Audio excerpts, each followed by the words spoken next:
Now, in this domain, it's information security and risk management. They used to call it security practices or security management practices.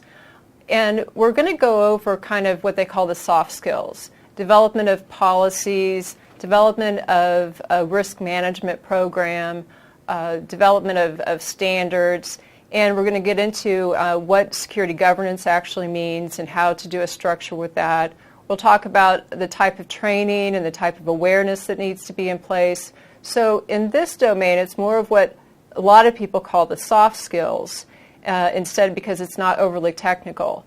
But this is where a lot of companies actually are moving into.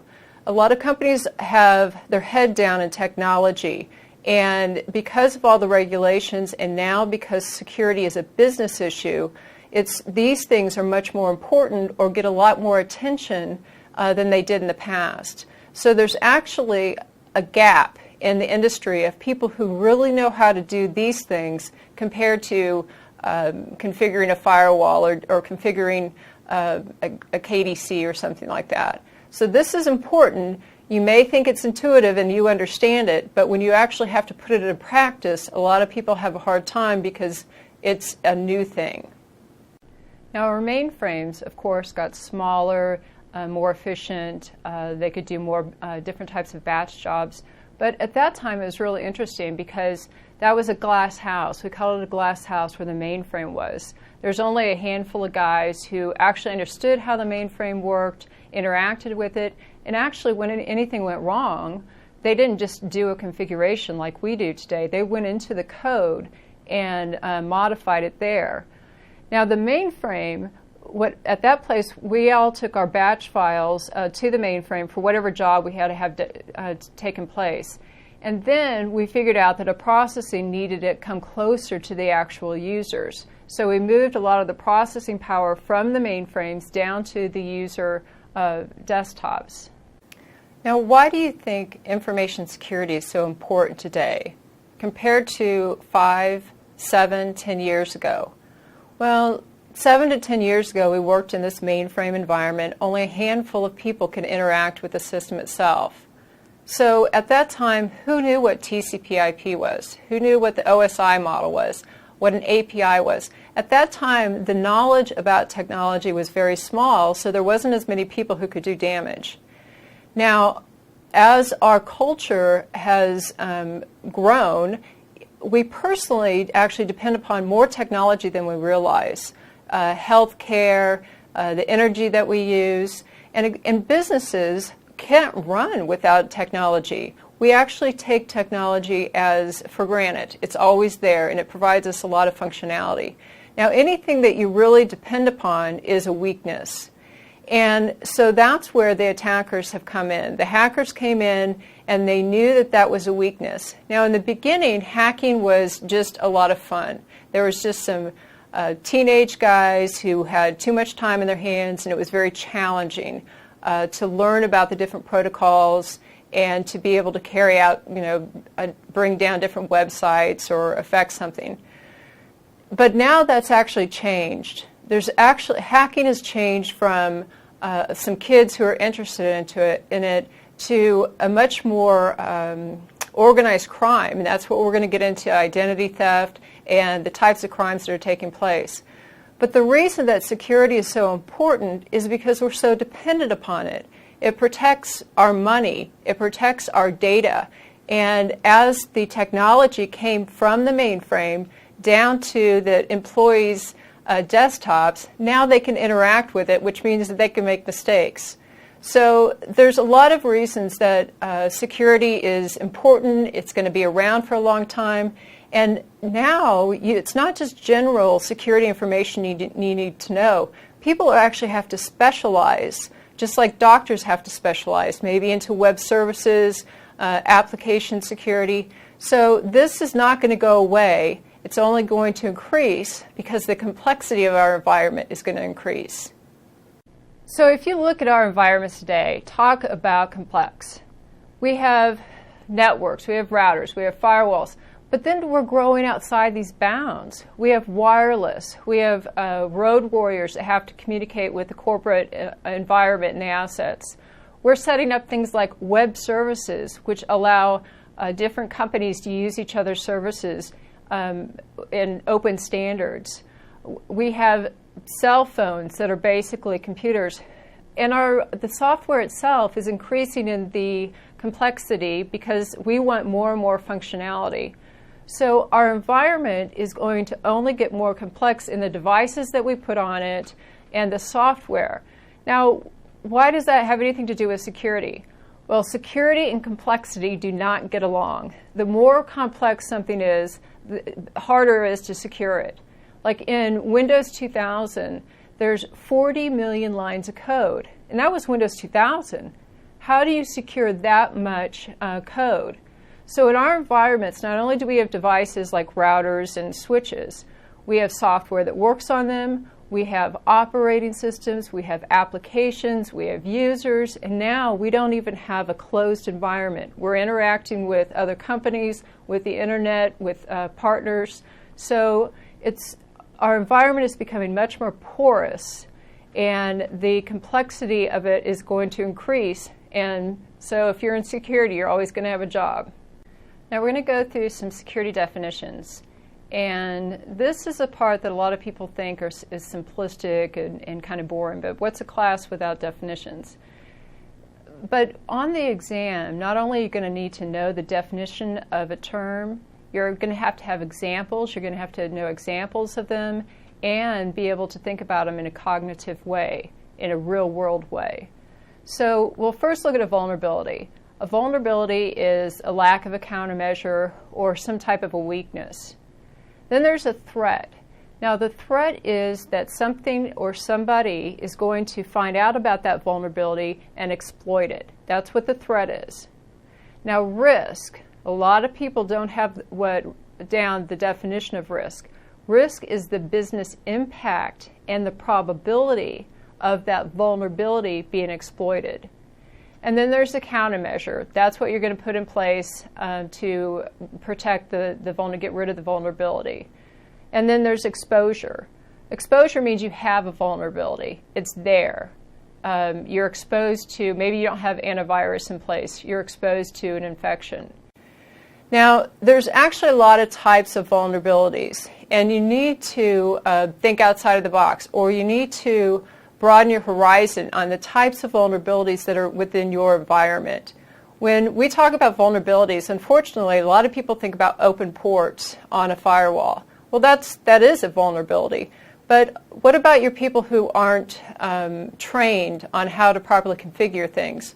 Or your people maybe answering the phones aren't properly trained about social engineering? Or you're not watching your physical security. These are all vulnerabilities. And this is what's difficult about information security, is thinking about all the bad things that could take place. Now, here are some examples of vulnerabilities that a lot of people don't think about. The first one I put up is it's a lack of understanding. Our environment, our industry as a whole, we are continually learning more. We're maturing. This is a very immature industry. And because of our immaturity, because of our lack of knowledge, this is why a lot of attacks and a lot of bad things could take place. So that's one thing, education, understanding what the bad guys are going to do and how to make sure they're not going to do it to you.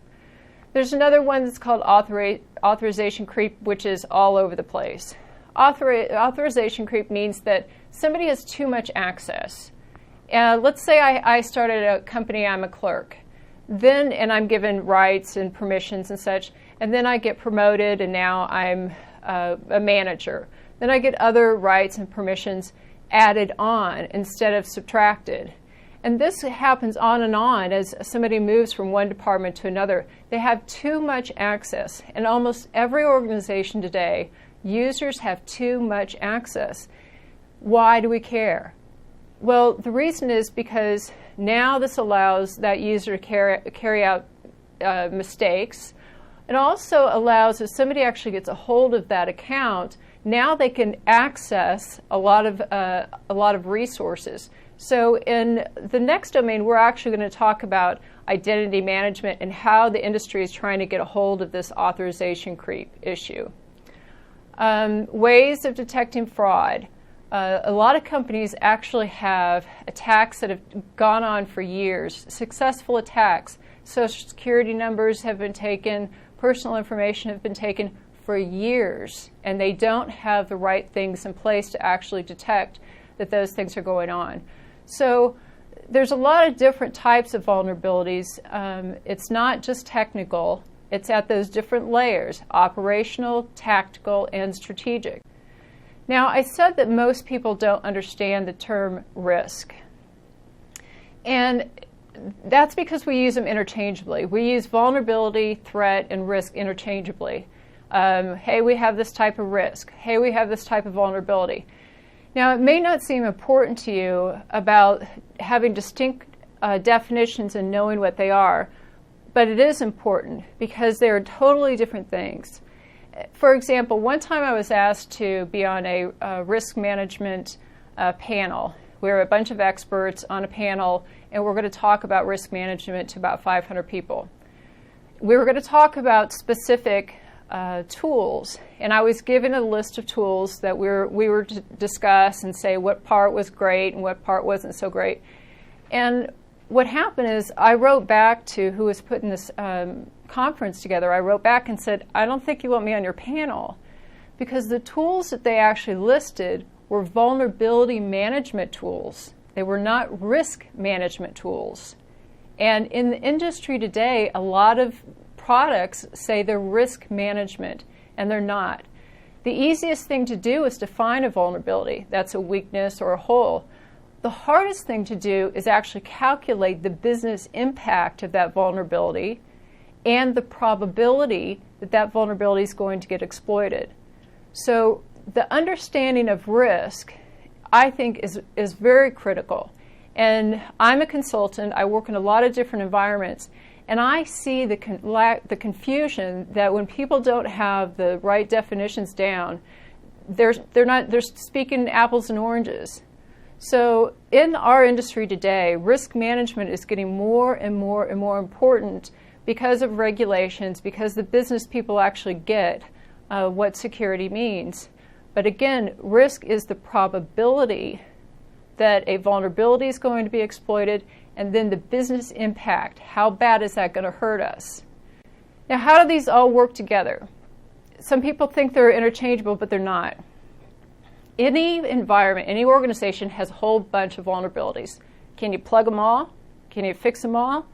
Well, only if you have all the time in the world and an infinite amount of money. You can't address all the vulnerabilities, and you actually don't need to. So you have a whole list of vulnerabilities, and what you have to do is you have to associate a threat to that vulnerability. Because you can have a vulnerability, if there's nothing that can actually take advantage of it, it doesn't matter. So let's say you have an open port that faces the internet. That port may not have a service that could be exploited, and anybody could do anything about it. So you're not going to pay any money or do any configuration for that. So a threat is that somebody's going to find a vulnerability and exploit it. So again, the first step is find all your vulnerabilities. You have to associate them to a threat. Is there something that could take advantage of them? And then you have to calculate the business impact and the probability, if that comes true. What that is, you're calculating the risk. So you find vulnerabilities, and we've had tools out there for years that finds vulnerabilities, associate them to a threat, and then calculating the risk is really where the skill comes in, how it relates to the business. So usually you have a whole bunch of risks listed, and you can't address them all, but you're going to say, these are the top risks, we're going to address those in the first 3 months, these the next 12 months. So it's really important to understand how all these work together. And I just see, it's not only important for the exam. I'm in the industry. I see the confusion between these things where people don't think definitions are important, but it's actually not the definition, it's the concept and what is the right tool for the right issue. Now, we've talked about the definition of vulnerability, threat, and risk, but where does risk lie? Who's actually responsible for it? That's very important. Who's responsible for it? Who's responsible to ensure that risk is properly mitigated? Now, in the past, security was all in IT. IT understood that the company needed to be protected, but they knew technical security. And they knew that the company needed to spend more money to protect itself. But the business people and senior management didn't get it. They didn't want to hear about it. Now, as regulations have come down, we've got GLB and SOX and HIPAA. Now that's come from the top. So security isn't coming from the bottom anymore. It's coming from the top also. So who is responsible for risk? Well, that's senior management, board of directors. On the CISSP exam, it will actually specifically say senior management. But in the industry, it's not just senior management. On publicly owned companies, it's also the board, because they're responsible to ensure that the shareholders are properly protected, the company is running smoothly, and that all of these risks are identified and dealt with properly. Now, another interesting thing is that risk should actually be delegated. The risk should not just be within the security realm or just on the CIO's desk or just on the CISO's desk. Risk needs to be delegated to like the business management owners or whoever the department heads are. They need to be held responsible for identifying risk in their department and know how to approach it. It doesn't mean that they have to be security experts. It means that they have to be held responsible for making sure that any types of risks are actually being identified. So although senior management is ultimately responsible, it's important that we get it out throughout the company that each business unit manager or the department head or somebody is responsible, because that department head actually understands that department, understands the type of risk that can take place. And remember, it's not just technical. So ultimately, yeah, senior management, but they can't do it all. They don't understand all the risks that can happen throughout the company. So they need to delegate it, and they need to keep people's feet to the fire. Most companies are not holding any type of business unit manager or department head actually liable or responsible for any type of risk. So it's mainly lip service. So since a lot of companies don't understand risk, they just ignore it. They don't deal with it. They're being forced to. Just like with any security, nobody really wants to do security. Company doesn't really want to understand or pay money for security. They need to profit. They need to make money. But this is life. Security within the corporate world and within the government sectors are only becoming more important, and risk management is really becoming something that is the most important. And this is also something that the auditors are looking at. What type of risk program do you have in place? How are you identifying, mitigating those risks? Now, some other definitions we definitely need to know about are availability, integrity, confidentiality. It's called the AIC triad. It used to be called the CIA triad, but for some reason I guess they thought you'd get confused with the real CIA. So we're going to look at examples of availability, integrity, and confidentiality. But the main concept here is that every single type of countermeasure that we put in place is going to provide one of these services. It's going to provide some type of integrity. It's going to provide some type of confidentiality. So not only do you need to know the definitions and some examples, but you need to know how they match up. This type of countermeasure provides this type of service. Now, in availability, a lot of people don't put availability within security. Most people just think about confidentiality, secrecy. But availability is very important, because if a resource isn't available, you can't do your work.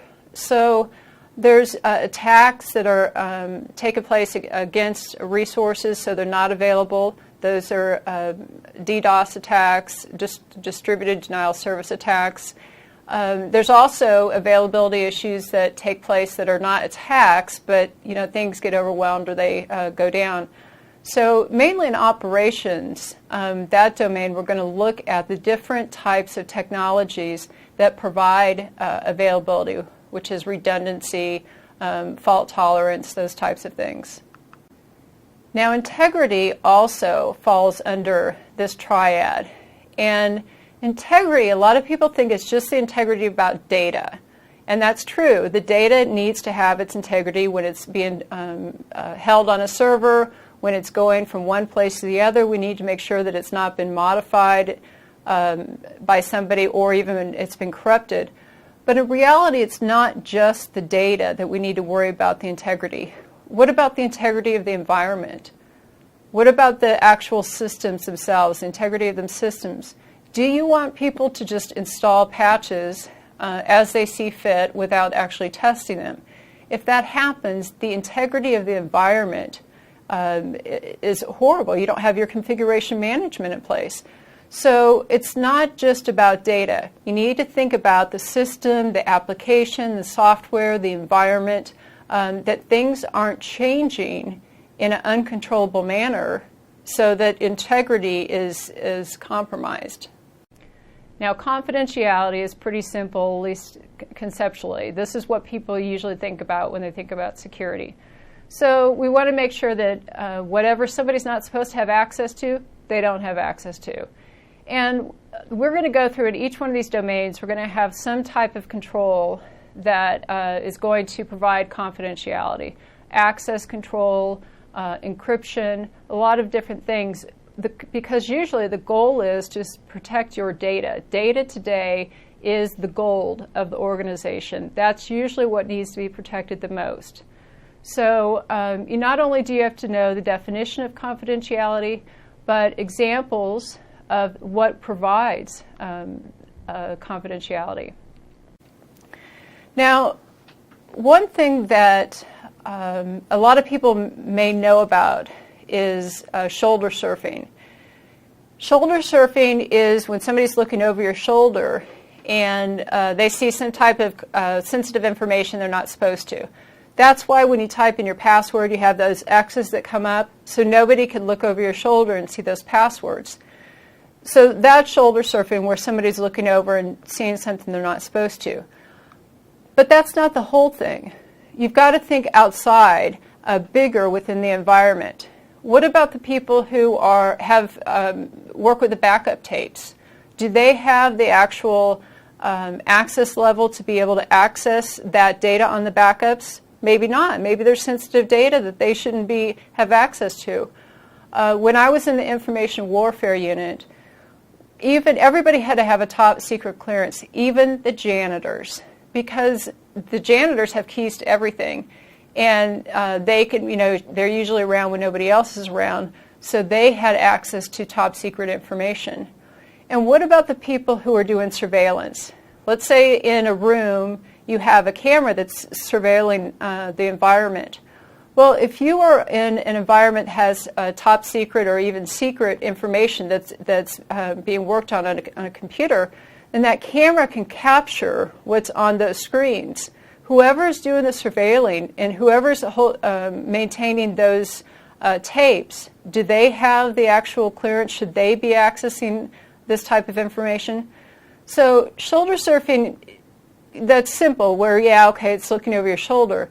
But you need to think about if you actually have sensitive information, who else could be looking at it? Another thing is the area. Do you have it just sitting out? It's not just digital information that we have to protect. It could be in even paper format. Now, social engineering is very interesting. It's not an attack, a technical attack. It's attack against people. Social engineering is skillful lying to get whatever it is you're after. So there's a lot of different ways to do social engineering. You're basically trying to convince somebody else that you have authorization to a system or some type of data that you don't have the authorization for. So somebody can come in and be dressed as a repairman and get past the front desk and get to where they want to go. A lot of social engineering happens over the phone, where somebody calls and says, hey, I'm the administrator. We're having a hard time right now with the systems. We're going to reboot them. I need you to change your password to password. So somebody says, this is the administrator. I'll do what I'm told. They change their password to password.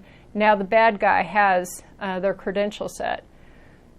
and this is social engineering is one thing that the corporate environment doesn't think about as much. The military and the government think about it more, and they do a lot of assessments that include social engineering attacks. In the corporate world, it's usually just about the technical issues and the policies and such. But people are the weakest link. They're the ones who are going to give out sensitive information. It's actually easier to do social engineering and get information from people than ever trying to go through a firewall or hack a system. It's always easier to go through people. And the assessments that are done, like in the government, you pick out people who would have some information, like the commander's secretary or a pilot or somebody that you pick them out. And you meet them not at the job, but maybe you meet them at a bar, or you meet them somewhere else, playing racquetball or something, and you see what little tidbits you can actually get out of them. Because if an attacker is serious about attacking a specific target, what they're going to do is gather as much information about that target before they attack. And that's called footprinting. There's an amazing amount of information in the public sector that can be learned about a corporate environment. You go through the ARIN database for all the IPs that a company has. You go through a WHOIS database for all the domains that a company owns. You look at, let's say somebody has a job opening. In their job description that they need somebody to fill, they'll list the actual type of technology that they have, the type of firewalls, the type of intrusion detection. They'll say, we need people with this type of experience. Now you've just told people what you're actually using in security. And another big way that attackers are getting information is in chat rooms. We have chat rooms and forums for everything.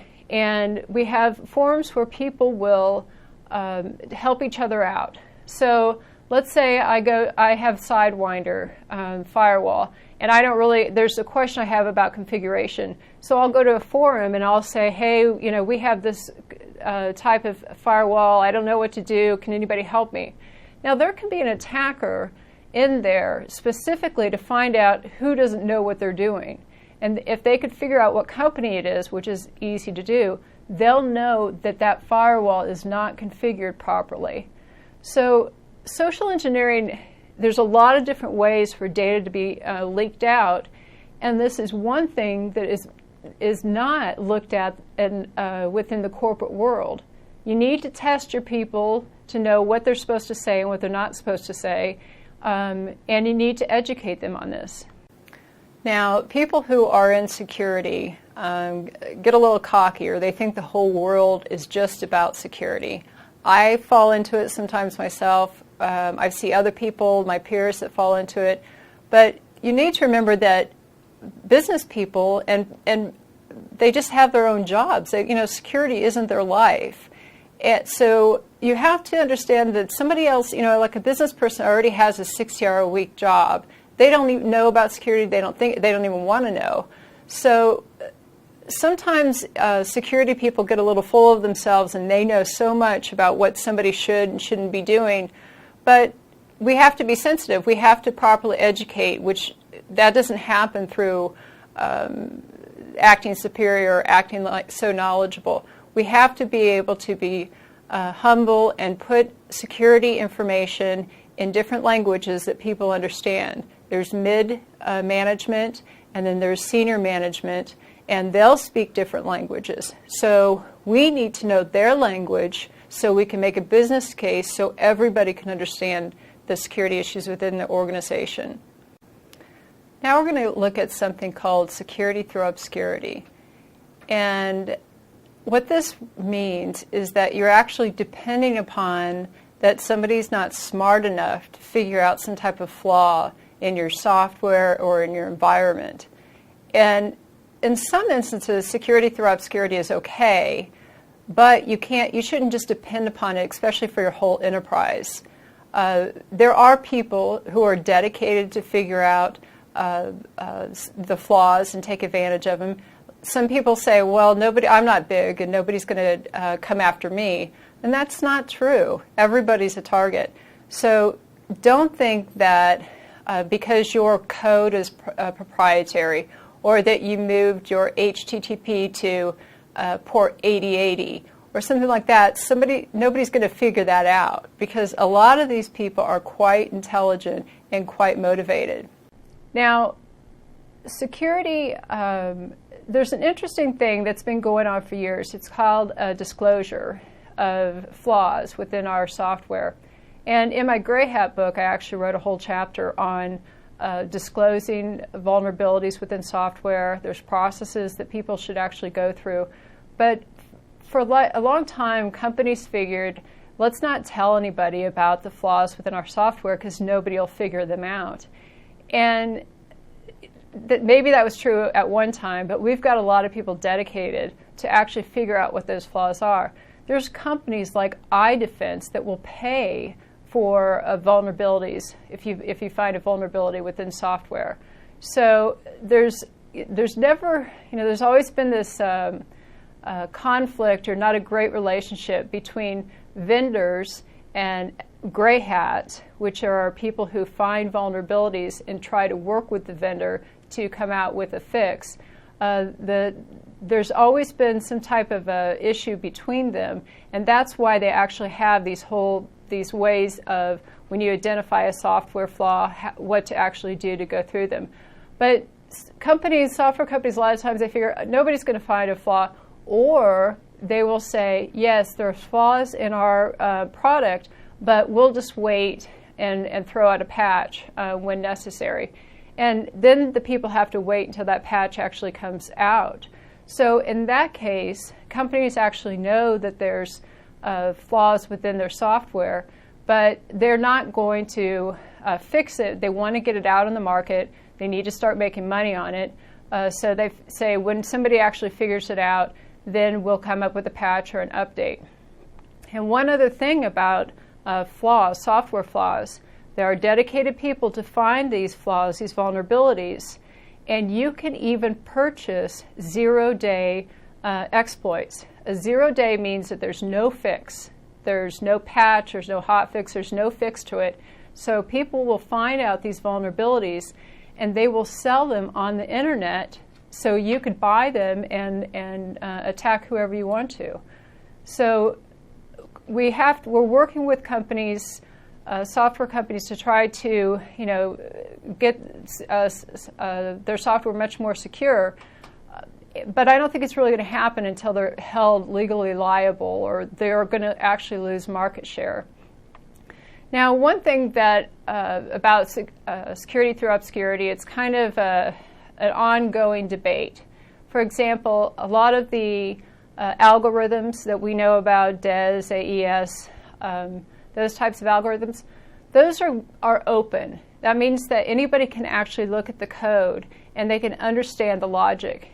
And they're open because the idea is the more eyes that are looking at the code, the more the flaws that could be identified, and that algorithm can be protected. That's one base. That's one group of people.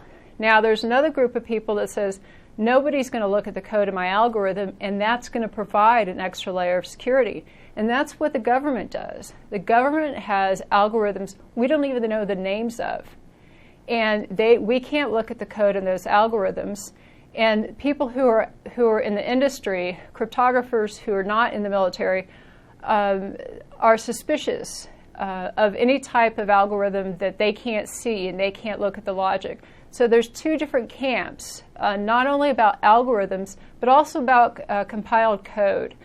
We have is open source or compiled code more secure? Well, the open source people feel that the more eyes on the code, the more people that can find some type of flaw, we can work as a team, improve the software so it improves the security for all. The other group says, my software is compiled, which means it's put it into a binary exe, and people aren't going to be able to find the flaws. That's certainly not true, because we've got reverse engineering and fuzzing and a lot of different things, and dedicated people to take that binary exe and find those flaws. But it's a continual debate. But for our purposes, The thing is when you develop an enterprise security program, don't depend upon security through obscurity. You need to use open standards. You need to use things that have been proven, because people are very motivated today. And I mentioned before that at one time hackers were just some young people. They brought down some websites so they could brag to each other. It was all about getting in the limelight. Now, hacking has changed. What's going on today is usually run by organized crime. They are pinpointing, specific targets of who they're going to get, and it's usually, money oriented. They're profiting from it now. It could be through identity theft. They're attacking actual banks, and there's extortion that goes on, where somebody finds a security vulnerability within a corporate environment, within like their perimeter wall, and they will contact the company and say, look, we know about this, and we will use this exploit against you unless you give us some money. That's extortion. So we have moved, in the hacking world, we have moved from a group of people who really didn't necessarily want to do any damage, but it was all about the limelight. Look at what I've done. Now we're into hackers that don't want to be in the limelight, they don't want to be known about, and that's one reason that the viruses that we get have gone down. Viruses used to go and spread themselves all over the place, but it didn't do any damage, and it didn't do anything for the hacker necessarily, or whoever the virus writer is. Now viruses are really more of the Trojan horses or bots or something that's used to zero in on a target, and they don't want to be known about. It's all about, much more about profit. So we have an interesting history where we had kids who were kind of playing around to now we have very organized groups of people all in different countries. China has a lot going on there. But they're organized, they're paid specifically to hack, and they're constantly flying under the radar. So don't think that you're small and nobody knows about you, or you're using something proprietary and nobody's going to be able to get through it. They're going to. So if we're not going to use security through obscurity, what are we going to do?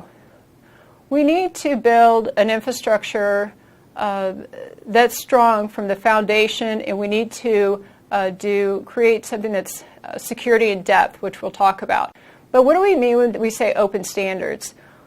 Well, open standards means that it's been developed by a standards body, or maybe it's been developed by a corporation and then accepted by a standards body.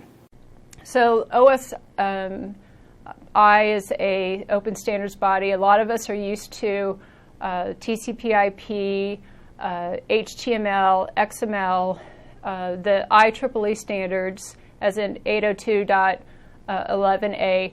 These are all open standards, which mean that they're actually documented, they're available for everybody to view, to follow, so we can have intercommunication.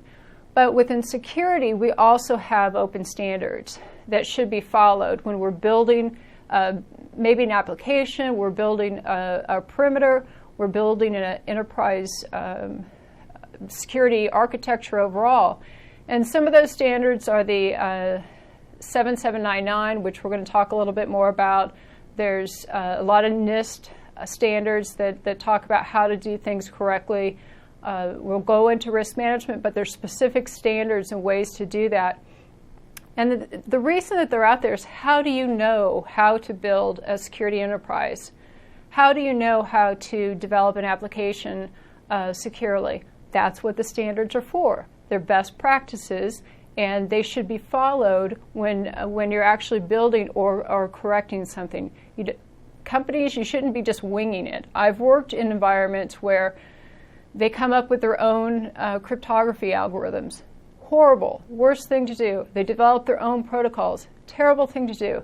The reason it's bad is because they haven't been used over and over and over again by different organizations, and the flaws haven't been worked out yet. Now, so if we don't follow these if we don't follow standards, we don't have we can't talk to each other, because protocols are really how we communicate. But since our environment is becoming more porous, as I talked about before, we need to be able to depend upon each other, the other company, that they're following standards and they're doing the right thing. One thing we'll cover in law is downstream liability. If I am dependent upon you, your company, to provide some type of service to me, you need to be doing your security in a standard, secure way, so you don't negatively affect my company, my systems, and my functionality. So throughout this whole the course, we'll be talking about different standards, but building an actual enterprise, it's important to build that right the first time, because you're doing a framework that is very difficult to go back and change when you're halfway through it. Now, there's 3 different types of control categories. That would be administrative, technical, and physical. And administrative controls is basically everything that we're covering in this domain. That would be risk management, development policies, awareness training. So these are usually called the soft controls that need to be in place. The other one is technical controls. It would be exactly what you would think. Routers, intrusion detection, encryption. Now, one control that kind of messes people up is that auditing. Auditing is considered a technical control. And on the exam, when they say auditing, they're not talking about auditors that come around and check to make sure everything's okay. Auditing means that there's actually logs being created. So auditing is a technical control. And I bring that up specifically because a lot of people usually forget that or have a hard time putting that in the category. Now, the other controls would be physical, and that would be the security guards, locks, fences. We have a whole domain on physical controls that we'll cover. So all of these have to work together. We talk about utopia. It's not the real world. Let's say in your environment where you work, do the people who do the policies communicate and know exactly what the people who are working with the technical controls versus the people who are working with the physical controls? They all get together, they have a meeting, they know what's going on? Usually not at all. Usually they're very separated, and whoever's doing the administrative type of controls, risk management, policy development, security awareness training, are usually not connected with whoever is doing the firewalls and the setting up the accounts. And then physical security is usually never involved with these two groups. And the problem is that without these groups actually communicating and working together, that creates gaps. And I've seen it many times where one group has their thing, another group has their thing, another group has their thing, but there's gaps that people can get around.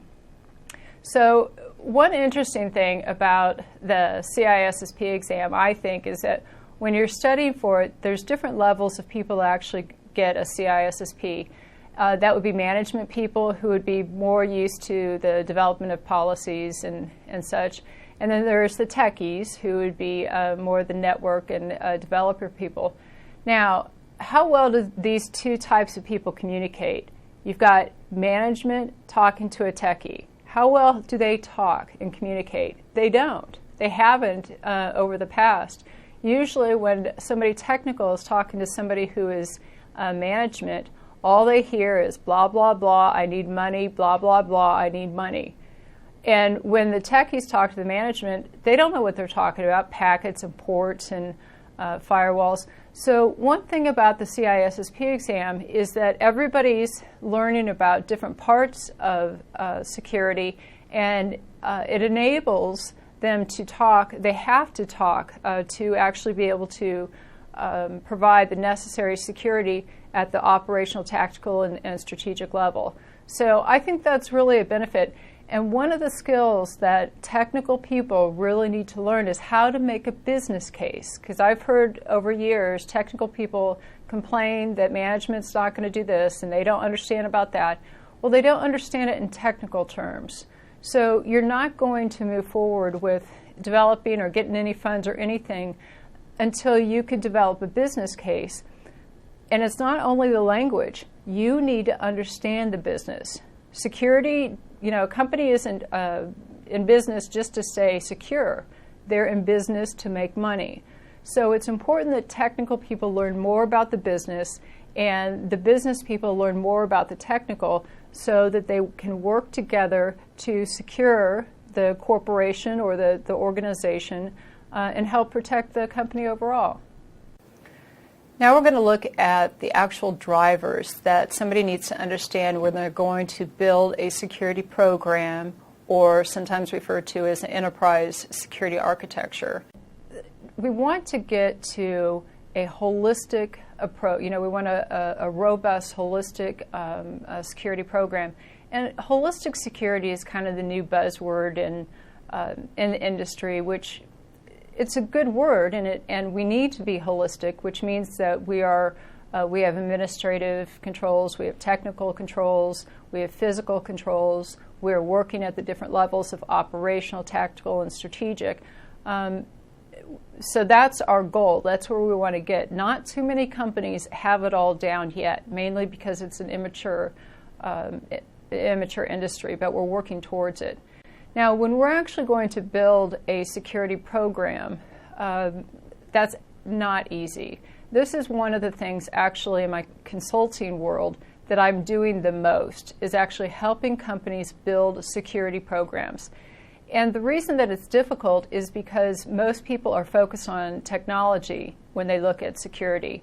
But a security program requires understanding the technology, the business processes, and the people that are involved. There's three distinct things that you have to get all working together. And this is why it makes it a little bit more complex. So what do we need to understand? Well, we have to understand the legal requirements. There's federal and state laws, there's administrative laws. We have to understand legally what does the company have to do, protect what type of data, even international issues. We need to worry about their legal systems. Regulations, as I've said, is getting big. Do we have to protect medical information because we're under HIPAA? We have to protect financial information, even no matter where it goes, financial information through end-to-end when it's traveling and when it's on a computer. We also need to understand the business drivers, and this is one of the hardest things for security people, is to understand the business drivers, because a lot of security people, we came up from technology. And like I said, a company is not in business to be secure. That's not their whole thing, even though sometimes that's all security people think about. We have to help the business thrive. We can't hinder business in any way. And there's always a balance between the functionality of business requirements and the security issues. It's a constant battle. So we need to understand the business, really, if we're going to develop a whole program that's going to secure the environment. And then we have to understand the level of the risk that the company is willing to undertake. And we're going to cover risk management and go into acceptable risk levels a little bit more, and how we set them and how we use metrics and such. But these are the first things that need to be understood. And a lot of companies don't start this way. They'll just start with the technical issues, then they'll have point solutions, but they won't start with a whole architect conceptually and drawing it out first. A lot of them just start installing different applications and hiring people and not really know what their end goal is. So like I said, there's different types of laws we need to be aware of federal laws, state laws. Now, and they are changing because of security is so important to companies, the government, but the nation overall. We have information warfare. I mean, I was in an information warfare group. Our countries are actually, or the countries are actually fighting each other through packets. At one time, war was just about guns and cannons and, arm-to-arm battle. But not many people are aware of all the information warfare, the attacks that are taking place through technology. So because this is affecting our country overall, the government has come up with several different laws and different regulations to protect the national security, but also the economy. Now, of course, our country runs on the economy, and that's the reason that we had to put SOX in place, because companies weren't doing what they were supposed to with their, how much money they were making, and it scared off the investors, which affects the economy, which affects the whole United States or the whole country. So things are changing, and you need to be aware of the types of federal laws that an organization is under, the types of state laws. And some people are familiar with the California state law, which means that if you're doing business and you have one customer, even one customer in California, if personal data may have gotten compromised, you have to tell. You can't keep it to yourself. That's what the law is. And it started in California. They said if you even have one customer that's in California and their personal data may have been compromised, you have to tell them. Now, it's not just California. Every state is coming up with the same type of laws. And there's a potential federal law that's coming down. So privacy and protection of personal data is a really big force right now that we have to be aware of. And administrative law, which just means the regulations. The difference is laws will come down, and then they're going to be assigned to a agency like OCC or FDIC. When the law comes down, it's assigned to the regulatory agency, and then what they do is they develop regulations. So how do we know how we're staying in the bounds of the law? Well, the regulatory body, let's say OCC, will interpret the law and create these regulations. Then the corporations are to follow these regulations. And that's how we are abiding by the federal laws that are created. That's how all happens. And it's not just security. I mean, that happens in every aspect of business. So within the law issue, when we're talking about law, there's a difference between due diligence and due care. And it's important that you not only know both, but how to conduct both. Due diligence means that you are finding out about your vulnerabilities, your threats, your risks. You're doing assessments. You are doing auditing. You're finding out what you're supposed to be afraid of. So due diligence means that you're you're doing assessments, you're figuring out where your assets are, what type of risks you're under. Then due care is you're doing something about what you found out.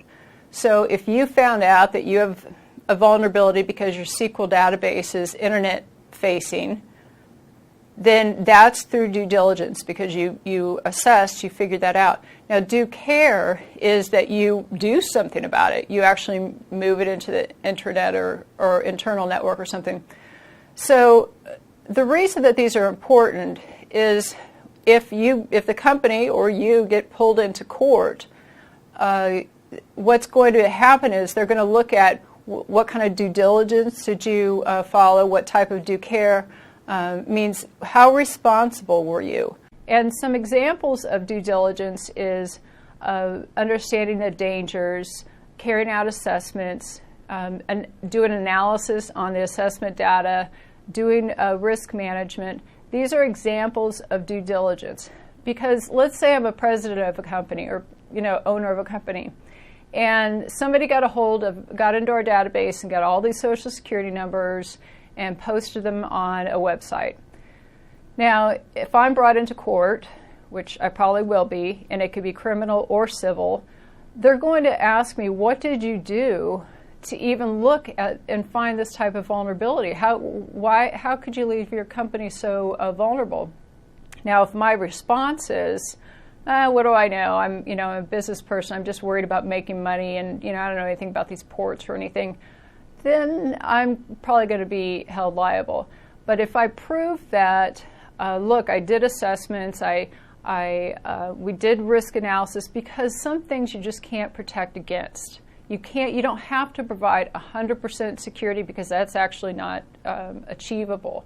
So in the court, if you were reasonable, if you could prove that you were reasonable, and you did follow due diligence, then there's a possibility you're not going to be fined or possibly go to jail. Now, again, due care is doing the right thing, following up on the bad stuff that you uncovered when you did your assessment. So implementing the controls, training your people, putting all of the different layers of controls that are in place. So that's due care. So that's how they work together. And due diligence and due care isn't just related to information security. That's in the legal world, and it's used for any type of legal issues.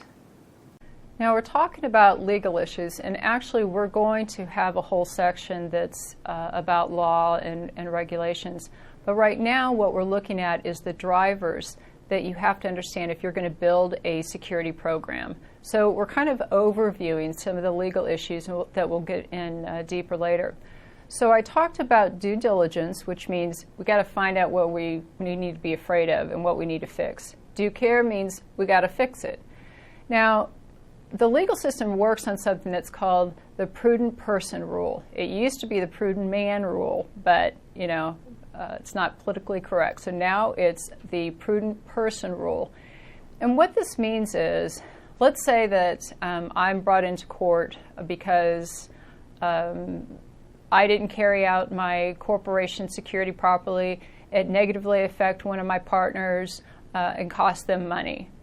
Now, if I go into court, and they say, well, what did you do? If I can produce that I have a security policy, that I have a security program, that I've done my due diligence and due care, I'm acting responsible. Like I said, you can't have 100% security, so some things just happen in life that you do your best to protect yourself.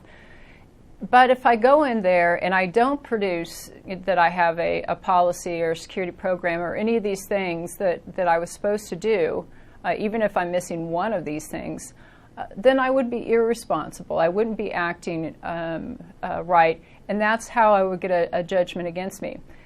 And how they do that is they have this person who doesn't actually exist, this imaginary person called the prudent person rule. So they think about, well, look at what I did and compare it to what a responsible person did and compare the two. So, and that's how it works a lot in civil cases. So whenever you hear the prudent person rule, it's a legal concept which indicates how you're going to be judged on the level of effort that you gave to provide the necessary protection. So it's an important concept. It depends on where you are in security, especially if you're dealing with forensics or investigation. It definitely comes into play. So we have, this is a subjective thing, but law can be subjective. They're going to be interpreted, just like regulations are interpreted. And so we need to take the right steps to make sure that we are delivering the right amount of security. Now, we talked about regulations, and a lot of people, when they hear regulations, they sigh, they hate them. But as a security person, you should love regulations because that's mainly what's keeping you in work. It's not mainly, but it's a big thing that keeps you in work. If you've been in security as long as I have, you've constantly had to fight with management to educate them on putting security in place. And now, since the government is saying you have to put security in place, that fight is a lot easier, especially when you have regulations like Sarbanes-Oxley that could put a CEO or a CFO into jail or charge them millions of dollars in fees. So there's a lot of regulations that keep coming down, but why are they coming down? Why do we have to have these regulations continue? Because companies and organizations are not doing what they're supposed to do. if you study these regulations, a lot of the stuff was already on the books. Like Sarbanes-Oxley, a lot of that stuff was already on the books, it just was not enforced. So it's just like a parent enforcing, making companies do what they're supposed to do. So people who have to be compliant with it, not necessarily a lot of fun. But security people should really appreciate it because it makes their life a lot easier. Again, why do we need regulations? Because of the corruption that has taken place before. Our United States is getting much more serious about privacy of like health information or personal information. Europe has always been way ahead of the United States in protecting this type of information. And as I said before, once something affects the economy, that's really a big wake-up call. And Enron is a company that most people know of, but there's a lot of companies that were doing the same thing as Enron was doing, which is they were moving their expenses over to profits. They were, basically cooking the books. And so now we have to have regulations that ensure that companies don't do that anymore, and it's actually raised the cost of doing business, but that's where we are today. Now, risk management is getting very important in the industry, and because of that, the CISSP exam is covering risk management more than it used to. It even changed the name of this domain, added risk management to the name. So we're really going to go into different parts of risk management because not only are you going to get tested on it, but it's something that people don't fully understand how to do. And it's not vulnerability testing. Vulnerability testing just means you could find the holes. It's easy to do that, and then you associate them with threats, and then you've got to calculate the risks. And so we have to look at the people, process, technology. We've got to look at all of them, and how data is stored, how it's moved. We've got a lot of things that we need to understand. Why is risk management difficult? Why would it be hard to actually carry out? Risk management is difficult because, first off, you're trying to read the future. What bad things are going to happen, or what could happen, and how much is it going to cost us? So you're trying to look at the future and understand what can come down the pipe and hurt us. But you also have to look at so many different variables. Like I've been saying, there's administrative, technical, physical controls. There's operation, tactical, strategic. There's risks that can happen at each one of those layers. There's a lot of variables that you have to understand if you're going to develop a risk management program and understand how to map those to the right control.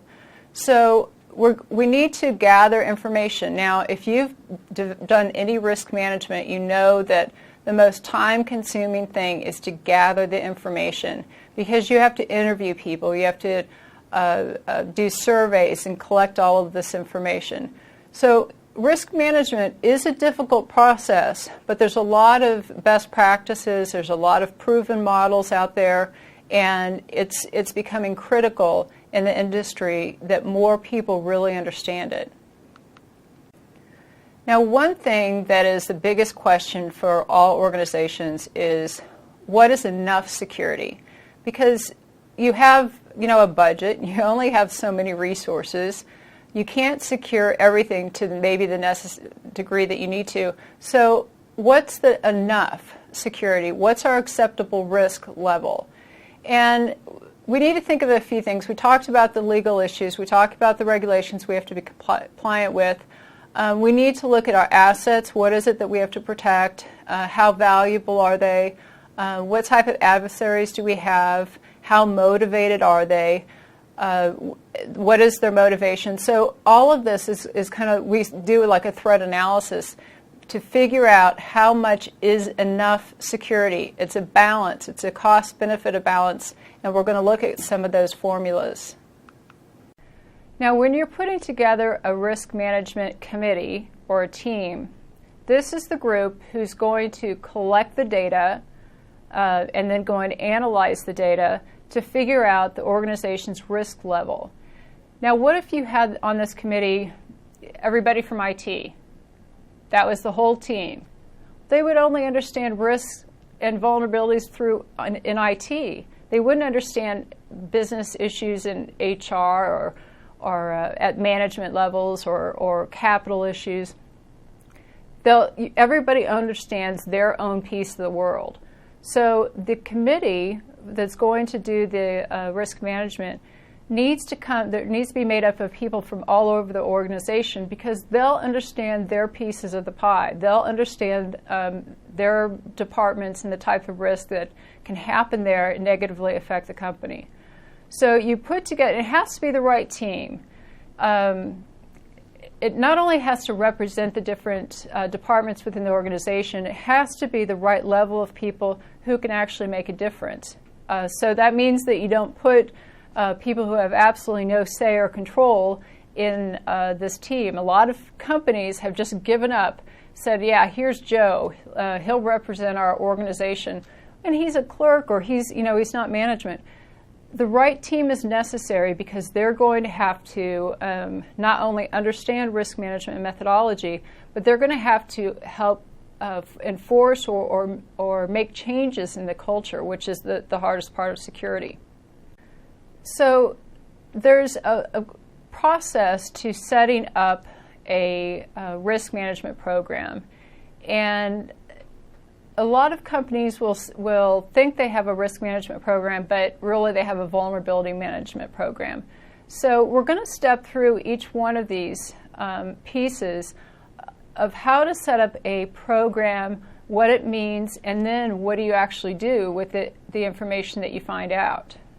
So we talked about the team that we're going to put together. It's going to be from different departments. IT, auditors may be involved, physical security, business people. We're going to get this team together.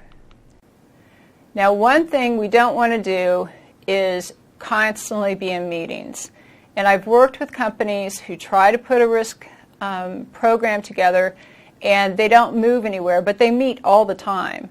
And the reason that they don't move anywhere is because they don't really understand how to set up a program. They just get together, they talk about all the problems in the company, and they don't lay out a process of 1, 2, 3, 4. This is what we're going to do. So it's actually a good idea to maybe have a consultant or an expert from the industry to work with the people in the corporation to lay out the framework for the program. Otherwise, people who don't know the methodology, they just all get in meetings and there's nothing interesting or useful that's done. So we also need to know the scope. What is the scope of this risk management program? Is it going to be the whole organization? Is it going to be, we have offices all over the United States, all over the world. What type of data are we going to protect? What type of assets are we going to protect? Because in reality, you can't create a risk management program that's going to protect everything, because your planning process will never be done. Usually you chop things up. Now, one thing as a security person I think is very interesting. Most companies think they have a risk management program. When you talk to anybody in the business world and you talk about risk management, they'll say, oh yeah, we have that. They have a business risk management. They don't have a security risk management, and those are two totally different things. So a lot of companies actually leave themselves vulnerable because they're told you need to have a risk management program in place, and they say we do, but it's business oriented, and it looks at capital and credit and purchasing other companies and the type of products that they're going to roll out. It has nothing to do with the security issues. So it's almost too bad that we use the same label, risk management, for business and security. But sometimes I've had to push business people when they tell me they've already got a program. I have to push them and educate them on the difference between the two, or they're going to be very vulnerable. So we have to develop a scope. What is it that we're going to protect? What assets are we going to protect? And how do we figure out this scope? We just make it up? The team says this is what we're going to do? Senior management is going to dictate that. Senior management will tell the team what has to be protected. and they're going to help determine the actual scope of the assessment.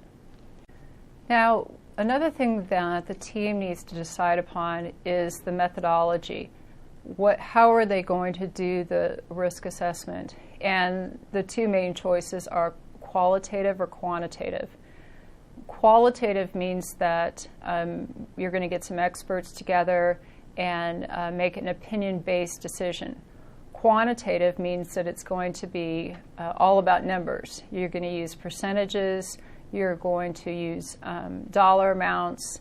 When you go to management, you're going to say, this type of risk can cost us this much, and this is how much it's going to cost us to protect from that.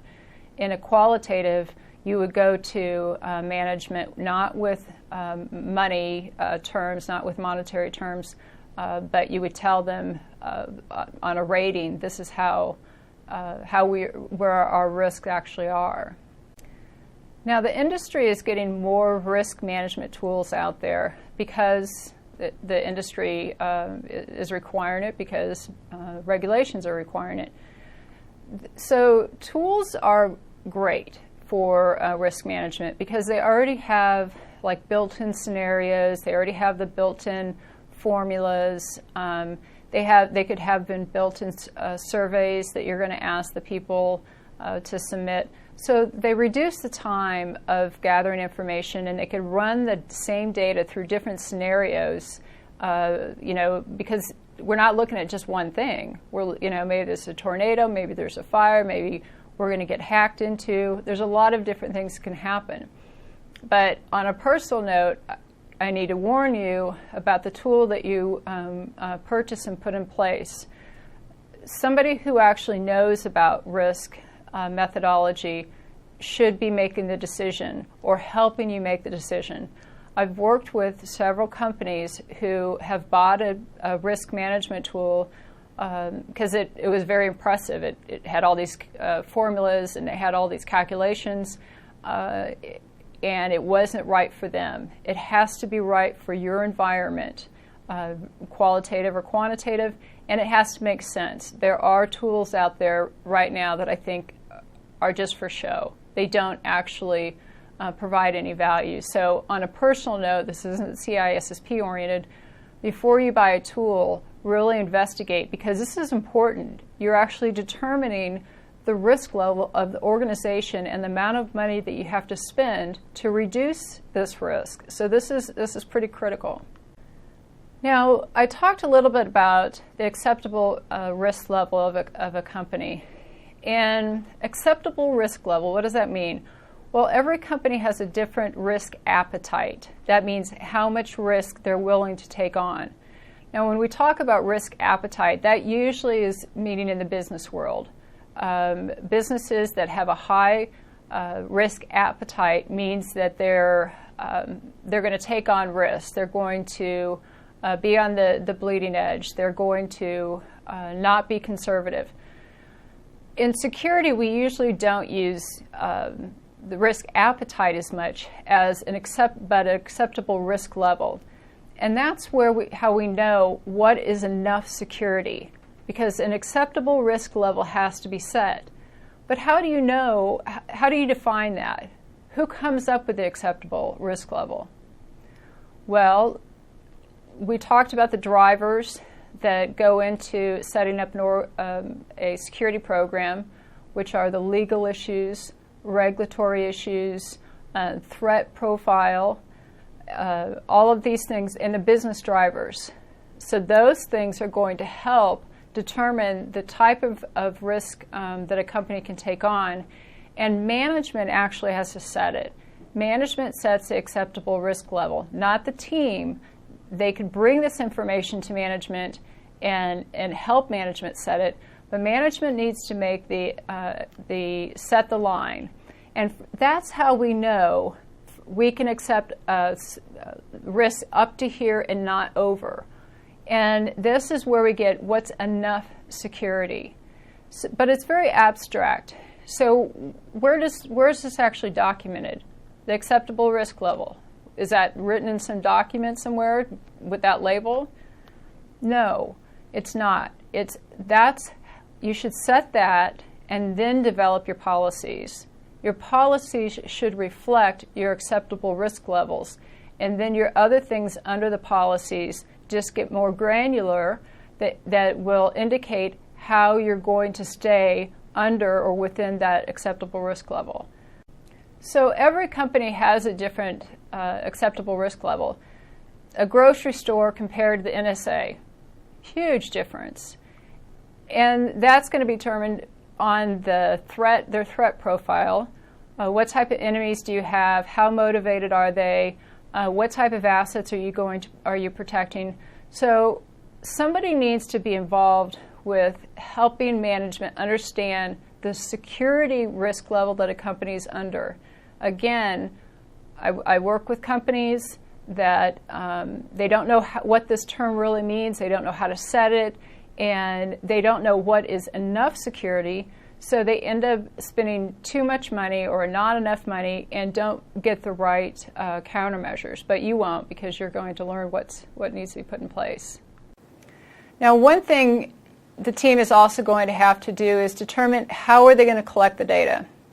And this, like I said, is the most time-consuming part of risk management, because you have to collect all this data, which is called an assessment, and then you have to do an analysis on it.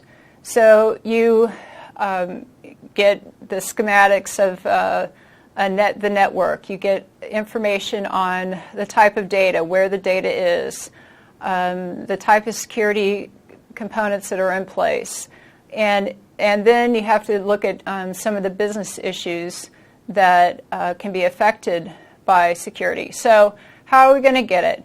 And a lot of it's through surveys. You can interview people who would know specifically about security information. You do vulnerability tests, you do penetration tests. You do this and you get this whole big glob of data. And then you have to separate it out and know what it actually means and what to do with it. So, a big thing is, what are we protecting? What are we trying to protect? You have to identify the assets you're going to protect, otherwise you don't know where to start from. And as I said before, within corporations and even the government sector, the main asset that we're protecting today is data, because our financial information is digital. All of our information is basically digital. Social security numbers, bank accounts, all of this. But that's not all that has to be protected. So that's the first thing we have to list, is what assets are we going to have to protect, and determine what type of risk level that they're at. Now, I said that we have to identify the assets that are to be protected under our risk management model. But there are tangible and intangible assets. When people think about assets, they usually think about hardware, systems, servers, those types of things. Those types of things do need to be protected, but it's usually the intangible things that we have to protect more. Data, reputation, those types of things, because systems, the hardware, cost of hardware has gone down so much, replacing it is not as hard, but replacing data, customer information, or how do you replace your reputation? Intangible things are harder to protect, but the group who's developing the risk management program needs to look at the tangible and intangible assets that will be within the scope of their program. Now, how do you assign a value to an asset? If I buy a server, let's say I spend $3,000 for this server, is that the value of that server to the company? No, that's what I purchased for it. But there's a lot of things that go into determining the value of an asset for a company. It'll be how much you paid for it. A big thing is what the role is within the company. If it is a server, if it's something that everybody has to contact continuously, then that has a role that's different than if it's a file server that sits in the back that nobody really has much to do with. It's more critical. You have to determine the criticality of the asset. So we'll look at how much it costs, the criticality, how much it'll cost to replace. A big thing is that a lot of people miss is our adversaries. We may not think an asset is very important, but what if somebody else got a hold of it? Now the value of that can actually go up. So another issue is liability. If this asset was compromised, tangible or intangible, what are our liabilities? What are our penalties? So assigning a value to an asset is not a straightforward thing. There's a lot of things that go into that step. And when we're looking at asset value, we need to look at if something would happen to it, how would that affect the business near term, means right away, and long term? So, and that really has to do with the criticality of the asset. Most environments will have, let's say, servers based upon criticality. They need to. So let's say in our network we have 7 critical servers at the high level. The next level we have 10 servers. The following level we have 12. Now, we need the reason that the 7 are at the highest level is because if something happens to them, that's going to cause the most damage for our company. And we have to make sure those are going to have more controls and be monitored more. They have to be up and running. So we need to look at the near-term issues, but also the long-term consequences if an asset is compromised. We also need to identify the vulnerabilities and threats. We talked about what a vulnerability is, which is a weakness or a lack of a safeguard. Now, safeguard, control, countermeasure, those are all the same thing. I don't know why we don't just use one word, but a safeguard, control, countermeasure, all the same thing. So a vulnerability is a lack of a countermeasure or a weakness. And in the assets that we're protecting, we've got to look, what are the vulnerabilities? What are the holes? What are the things that somebody can exploit? Then we need to identify the threats. Remember that you don't care about a vulnerability unless there's a threat that can exploit it. Now, the thing that actually would exploit a vulnerability is called a threat agent. So the threat is that somebody's going to find a vulnerability and exploit it. What actually does the act, what exploits the vulnerability, is a threat agent. So we need to go through and look at all the vulnerabilities, whether it has to do with physical security, malicious code, employees sabotage. That's a big thing within itself.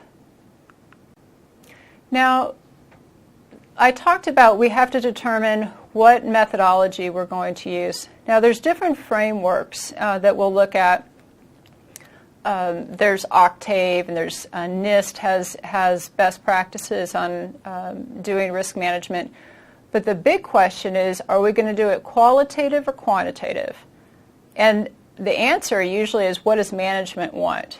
Management would love to have things in numbers and in monetary values because that's what they speak, and that's what they work in, spreadsheets and how much things are going to cost. Now, at one time, probably 3 years ago, I was I was a big advocate for quantitative. It has to be quantitative because it's business. It has to be monetary because that's what business wants. But doing a purely quantitative analysis is very difficult. It's very time-consuming. And what I have found is that a lot of quantitative analysis that people carry out, they actually they don't make any sense because it's usually garbage in, garbage out. Now, that's not CISSP oriented. CISSP, what you need to know is the difference between quantitative, qualitative. Quantitative has to do with monetary values and using percentages, and then qualitative is opinion-based. So let's look at a qualitative. And this is the most commonly used in the industry. You have a group of people that are quote-unquote the experts, and that just means that they're most familiar with these types of risks. And you come up with scenarios saying if a hacker got into our database and got it to our social security numbers, how bad would that be? And they have to rate things. So the experts will rate the level of threat or the level of risk. So we have qualitative, which is just opinion-based. And you can see an example here where, and this is very common, where you have the different boxes with the different colors, where you have high risk and low risk. And usually there's little dots to indicate what you're identifying as risk and which category they fall into, which means which ones do we have to deal with first. So the significant risk is what we would have to put money towards and efforts towards fixing, and then we can get to the other ones. So this is a very common way of illustrating qualitative data on risk management. And so again, qualitative is we get the experts together, we develop risk scenarios, and they'll rank them. They'll rank how this risk, is it a high risk, medium risk, low risk? And they'll also do the same thing about the countermeasures. You need to talk, they have to determine what countermeasure do we need to put in place. Now it's kind of difficult. This is what the exam lays out. You get the experts together, you lay out scenarios, you rank the threats, and you think, well, I've never really seen that happen. But what this means is maybe you bring in security experts and they're going to find out your risks and rate them, or maybe you have a security team already. They're the experts and they're going to do it. But the exam will actually want you to understand these individual steps.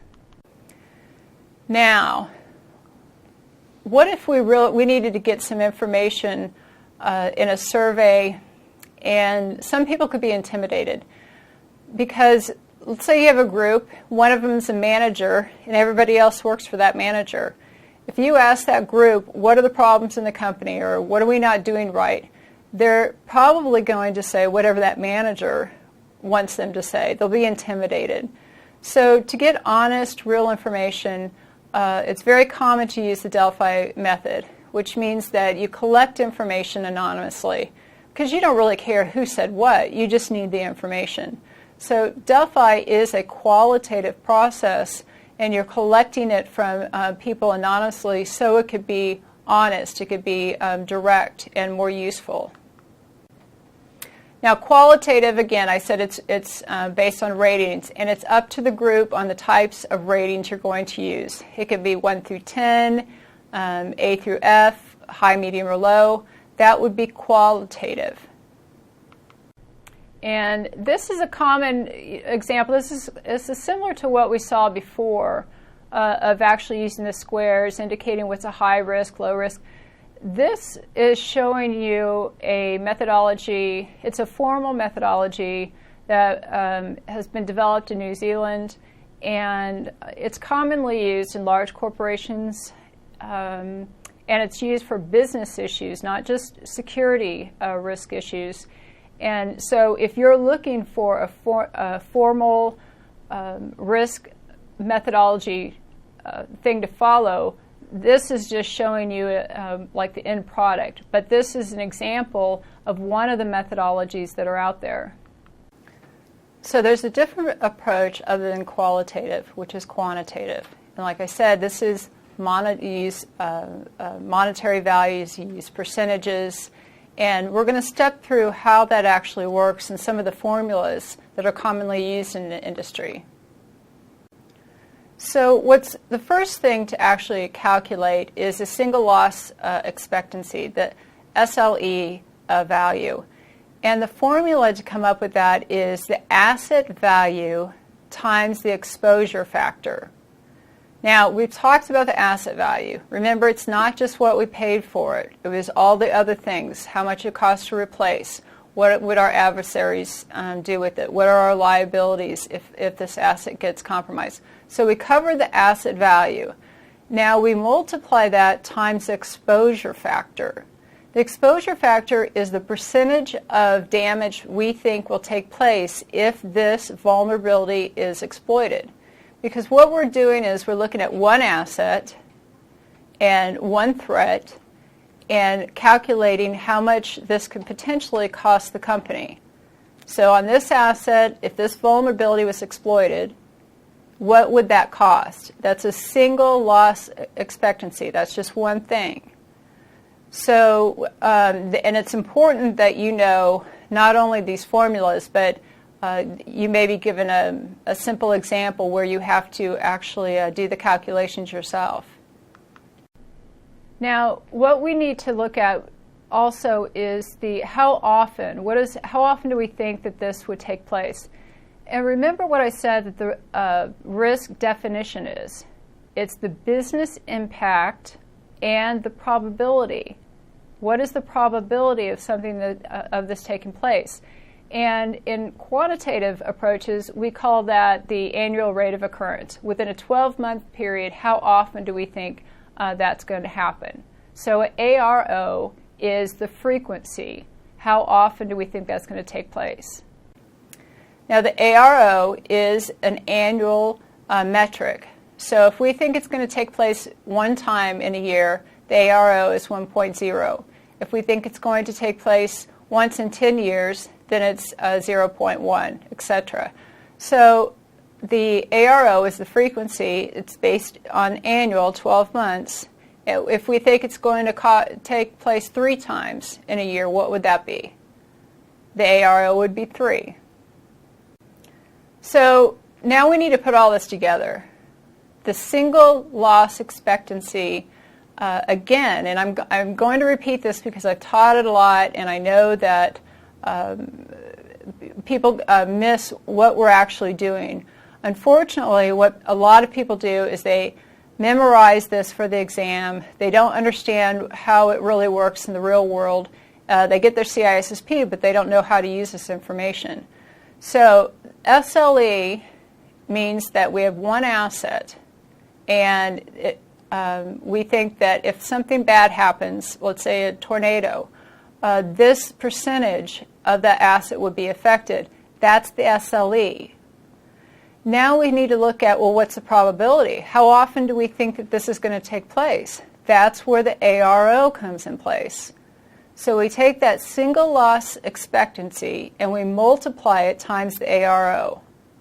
So what that says is this one asset, if this specific threat comes to be realized and it happens once in a year, we're going to come up with a value. And that's the ALE, the annual loss expectancy. Now, the ALE, what are we going to do with this information? We've gone through these exercises, we've done our mathematics, and this ALE, what does that represent? This is the potential loss that a company can go through if a threat becomes realized. The ALE is the potential loss. Now, I'm going to step outside of CISSP just real quick. Usually you don't do individual assets. You have groups of assets. You'll do all the servers or all the applications or whatever. You don't do every single asset within the company this way. That's outside the CISSP.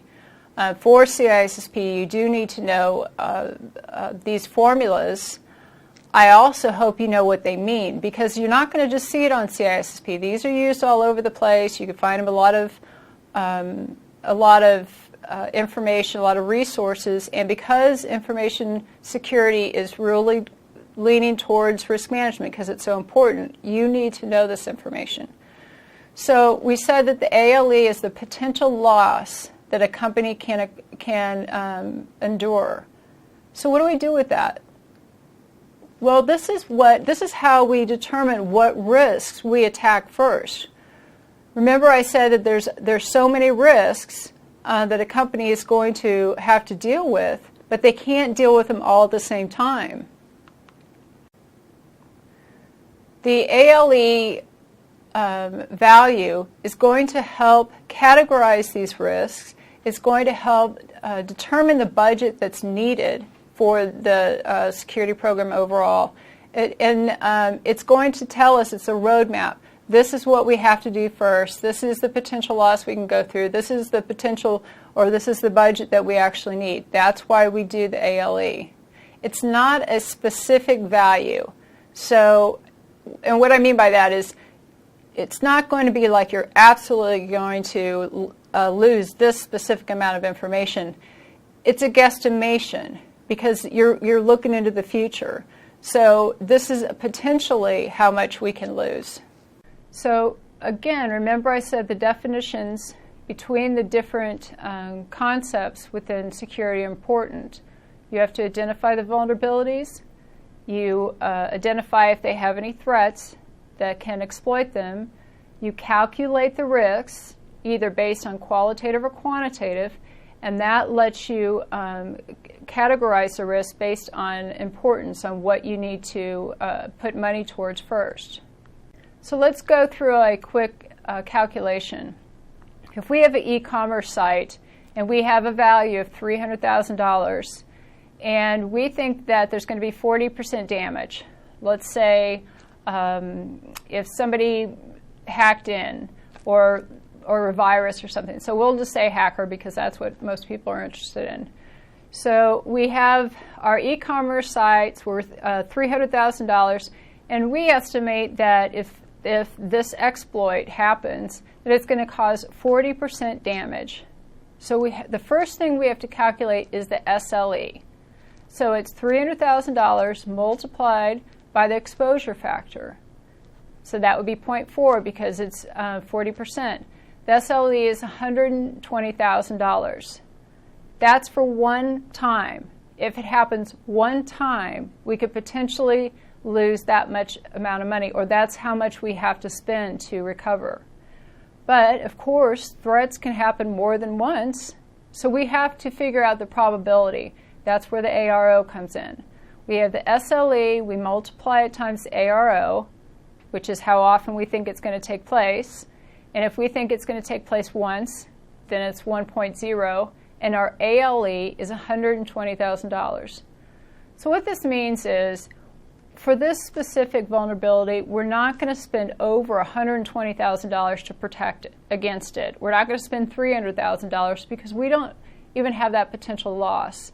Again, that's how it helps us set our budget for the type of controls that we need to put in place. So you walk through an example yourself.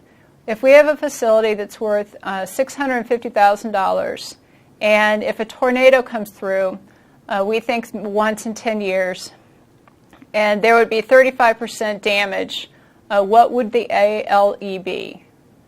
So to calculate the SLE, because you can't go directly to the ALE, you first have to calculate the SLE because it feeds into the ALE formula. So our asset, the facility, is $650,000. We multiplied times the exposure factor, which is a percentage. We think 35% damage is going to take place. So we come up with the $202,700. Now, we think that's going to happen once in 10 years. Would that be 1.0? No, 1.0 is once in 12 months. So we multiply our SLE times the ARO, and we get the ALE. So what this means is we're not going to spend over this amount of money to protect this facility from a tornado. Can a purely quantitative analysis be carried out? The answer is no. Because if you look at these formulas, the SLE, we have to do the asset value.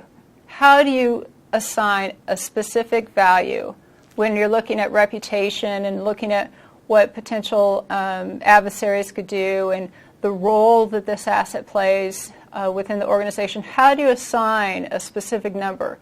And then you have to figure out the exposure factor. How would we know that 35% of a facility would be affected by a tornado? We don't. We do our best.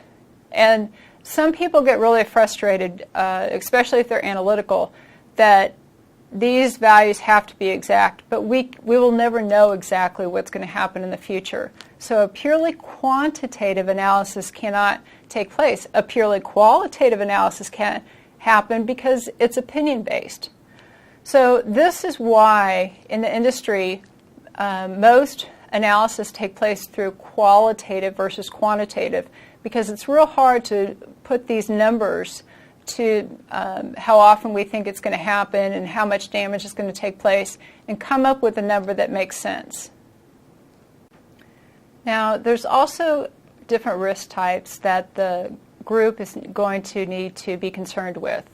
And that's delayed and potential. And this is the group that is putting together the risk management program. This is the group that got all the data together, did the calculations, identified the assets. They're still in work. We're still going through risk management process. So we need to look at what are the potential losses and what are the delayed losses. Now, potential loss means what would happen automatically, what would happen quickly. So let's say that a virus got into our environment. We need to look at the type of damage that would cause and the expenses. Maybe we have to call in consultants. Maybe people have to work overtime. Maybe we're going to lose revenue because it brought down our e-commerce site. We may lose customers. That happens right away. We look at the potential loss, what happens right away. Now, delayed loss is down the road. What's the secondary ramifications of this type of attack? So the big thing is reputation. Companies, decision makers within organizations, that's really the big stick, is the reputation. They don't want to end up in the papers because they've lost a bunch of social security numbers or their environment got hacked into. But the delayed loss, that's the losses down the road, would be our reputation. We could lose customers. We could lose new customers that we would have gotten. So it's not just right at the point of when a vulnerability gets exploited. It's what will happen down the road also to the company. Now, I said that security is about cost-benefit, and you always have to figure out, because it's security and functionality, because the business has to do its work. You can't stand in front of business, and there's a lot of struggle usually within organizations of what's enough security and what type of processes or risks you have to allow to take place just for the company to keep doing what it does. Now, when we look at the cost-benefit analysis of a countermeasure, we need to make sure that we're not paying too much for something we don't need. Just like when we did the ALE calculations, we come up with a value. If we're going to lose potentially $3,000, we're not going to spend $4,000 for a countermeasure. Now, remember that we had to calculate the value of an asset, and that wasn't straightforward. There's a lot of things that actually go into the value to the company of an asset. Well, the same thing is with a countermeasure. How do you determine the cost of a countermeasure? Is it what you pay for it? Well, that's one piece of it. It's what you pay for it. It's maintenance fees. It's how that countermeasure could affect productivity. Maybe it slows down productivity. The man hours that have to be involved. So the actual cost of a countermeasure needs to be understood. It's not just revenue. It's not just how much you pay for it. And a lot of companies went through this when they were first putting intrusion detection systems in. You bought an intrusion detection system, you put it in your environment, and you didn't realize all the false positives, all the alarms that were going to go off because you have to properly tune the sensitivity of it. So a lot of companies found out there's so many man hours in maintaining an IDS, and that would go into the cost of the countermeasure. So it's not just what you pay for it. So we're still talking about quantitative analysis, which means we have formulas and numbers. Now we've talked about the cost of a countermeasure. How do you determine the value of the countermeasure? This means, how do we know this is the right thing for us? How do we know what the value is of this countermeasure? Because a lot of companies, they buy things because it's the new thing on the in the market. A consultant tells them they need to buy it, but actually figuring out what the true value of this countermeasure is, there is a calculation for that. That calculation is the ALE before you put the countermeasure in place. What that means is the potential loss before you put anything in place. How much could we lose if vulnerability is exploited and we don't have something in place? Then you subtract the ALE after you put the countermeasure in place, because the whole goal of putting in a countermeasure is that it's going to reduce your potential loss. You have a potential loss, you're going to put a countermeasure in place, and the goal is to reduce that to your acceptable level. So, and then you subtract the annual cost of the countermeasure, which we talked about what the cost of a countermeasure is. This is a difficult thing for people to understand. I've taught it a lot. It's not overly intuitive, so I want to go through it one more time. You have an ALE, that's your potential loss before you put anything in place. This is how much we could potentially lose if a vulnerability takes place. And then you subtract the ALE after you put the countermeasure in place, which it should be lower. You come up with that value, and then you subtract how much this countermeasure costs us. That's how you come up with the value. Now, if ALE for a specific asset is $78,000, and then we put a countermeasure in place, it reduces that ALE to $20,000. And the annual cost of the countermeasure is $60,000. Is this the right countermeasure for us? Again, the ALE is $78,000. After we put the countermeasure in place, the new ALE is $20,000. The actual cost of the countermeasure is $60,000. Is this the right decision? Is this the right countermeasure for us? The answer is no, because we'd be in the negative. In our cost-benefit analysis, we would be spending more for the countermeasure than we could potentially lose. So this is a very good exercise to go through. Even if companies don't do the exact numbers, even if you don't use this exact formula, what's really good is that you understand the value of an asset, all that goes into that, and that you understand when you buy a countermeasure, it's not just how much you're going to pay for it. Those concepts are very important. Now, if you put them in a formula, great, and for the CISSP exam, you're going to need to know the formulas. But a lot of this stuff is very good, even if you understand it conceptually, how to put it in place in your environment. So again, a lot of companies just put in the countermeasures that they think they've heard about, or it's the new thing, or they're not educated or informed decisions. A lot of purchasing is not informed decisions. And again, that's not because people are stupid. It's just that it's hard to know all of this stuff. This is an immature market, and we're all learning. Now, with the control that we're going to put in place for the countermeasure, there's several things that we need to look at, not just how much is it going to cost, but there's a whole list of things that we also need to look at. Is it going to default to least privilege? Is it flexible? Does it provide uniform protection? Is it modular in nature? Modular is a big deal now in the industry, that you can put it in, update it if you need to, and not affect all the systems around it. does it require human intervention? Means do people have to do something, which is always a bad thing. Anytime people have to be involved, that's when mistakes happen. Auditing is a big thing that needs to be in place. Since we're under regulations, it's become even more important. So does this countermeasure, does it have auditing functionality? Is it usable? Has it been tested? Can we test it?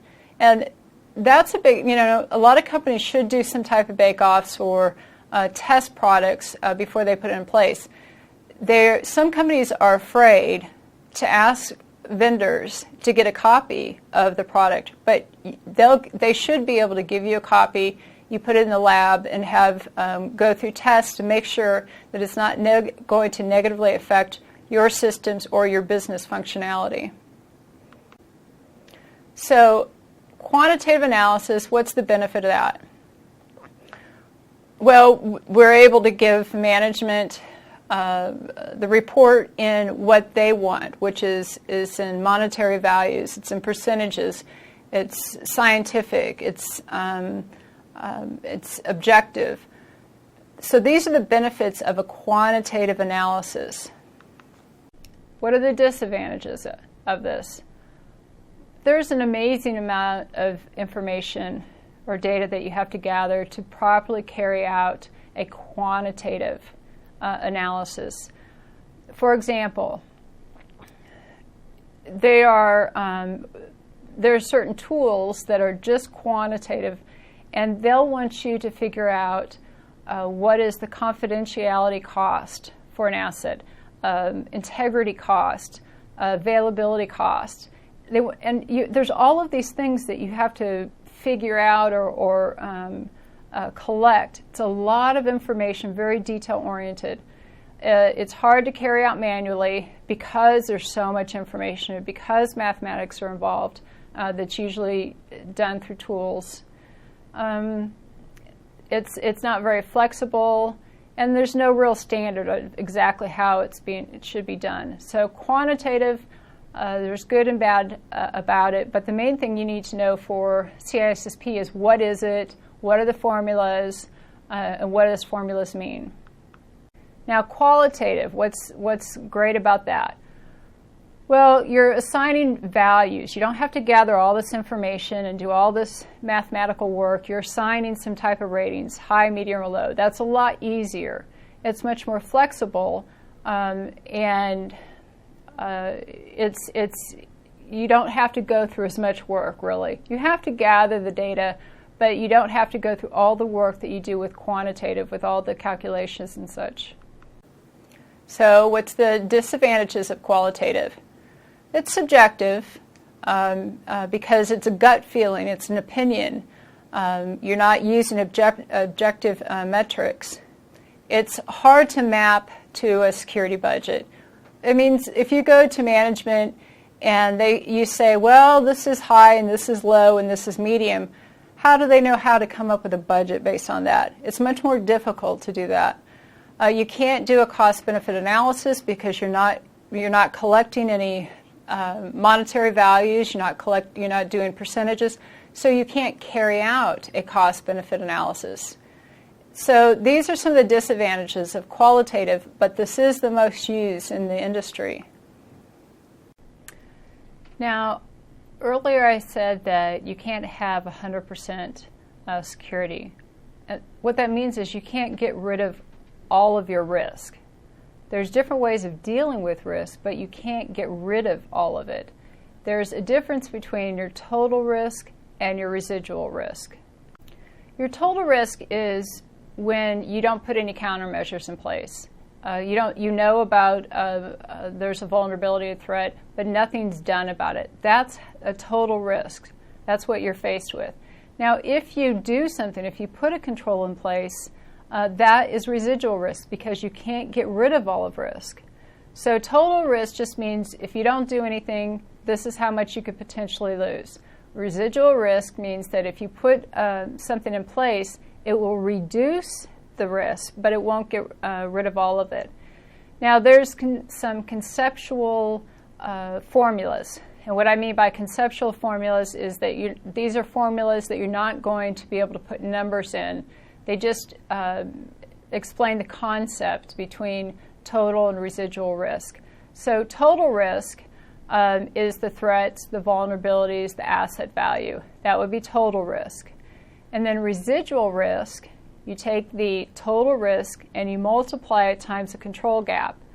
The control gap is what your control can't protect against, because your control or your countermeasure can't get rid of all of risk. So you could see on the exam these types of formulas. You'll need to know them. The total risk would be the threats, vulnerabilities, asset, and then you could see residual risk represented two ways. Either it lists all of those that I just listed for total risk, and then you multiply it times the control gap, or you could just see total risk minus controls. And so those are something that you'll need to know. But the overall concept is you're going to have to live with some risk. Is it below the actual acceptable risk level? Remember that an acceptable risk level has to be set. What if your residual risk is actually here? That's not good enough. You may need a different control, or you may need another control to be able to reduce the risk. Now, one thing that's not commonly done in this risk program approach is an uncertainty analysis. What an uncertainty analysis is how much confidence do you have in the data that you put into the formulas or the data that you collect? Because some of the data you can know for a fact based on maybe historical events. Maybe you've collected metrics over 3 years and you have confidence in that type of data. Maybe you're actually getting data that you have nothing to base on. It's going on a gut feel. So an uncertainty analysis has to do with assigning the amount of trust or in the information that you're actually using. Because when you take this information, you go to management, they need to understand that you're not going to necessarily lose this much amount of money if you're doing quantitative. It's a guess. We're doing the best that we can on understanding our potential risks that we could run into. Now, there's 4 ways of dealing with risk, and this is not up to the group who just did the analysis. How it goes is you get a team, you identify the assets, you identify the vulnerabilities and threats, you calculate the risks, you come up with potential solutions, and then you hand it over to management. You give them the information. These are potential risks. It's up to them to determine what to do with the risk. It's their responsibility, nobody else's, because they're ultimately liable. So there's 4 ways of dealing with risk: mitigation, transfer, acceptance, and avoidance. A lot of companies don't either understand that those 4 ways of dealing is available, or they don't use it. Most of them don't understand. So a lot of times I've seen many companies have have a large consulting company come in and do a big risk analysis and all these pretty pictures and pie charts and everything, and then they do nothing with it because they don't know what to do with it. So you need to know what to actually do with the data you just collected. What do you do with this risk? So if you're going to you put a control in place, that means you're going to mitigate. You're going to reduce your risk. Put a control in place, you mitigate. Now you can actually transfer your risk, which means like buying insurance, which means that this risk is too big to sit on our shoulders. It's too much for us to take on. So there is cyber insurance. There's different types of insurance that deals with anything that could take place and that can negatively affect your revenue. So that's one way, is transferring the risk. Another way is acceptance. You accept the risk. You know about it, you accept it. And really, the acceptance of the risk is when the countermeasure costs more than your potential loss. So that's when you usually just say, okay, we understand the risk and we'll accept it. Now, another way is avoidance. And what avoidance means is you're going to stop whatever is causing the risk.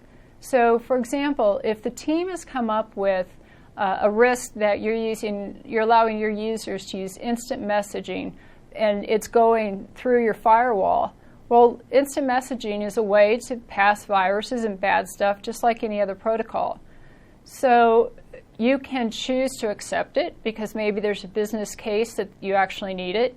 You can mitigate it, meaning that you still allow your users to use it, but maybe you set up your own internal instant messaging server and have it controlled.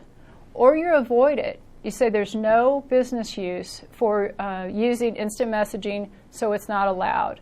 So avoidance just means you get rid of what actually is causing the risk. Now, risk acceptance.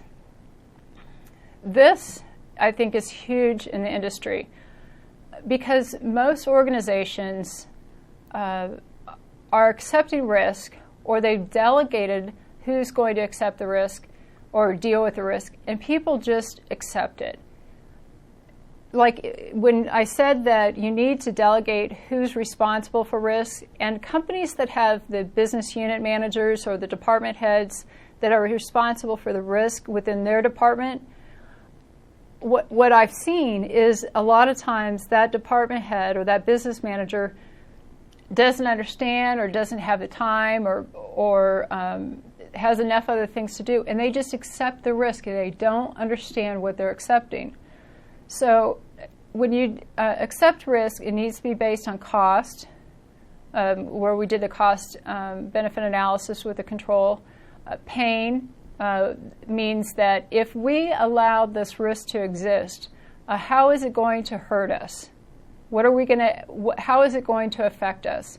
And visibility, reputation. If we just accept this risk and our customers find out about it, how's that going to hit, how is that going to affect our reputation? And it shouldn't be a surprise decision. You should have a very calculated or a process that you're going through, which is what we're talking about. We're talking about building a whole security risk management program, and you're not just winging it.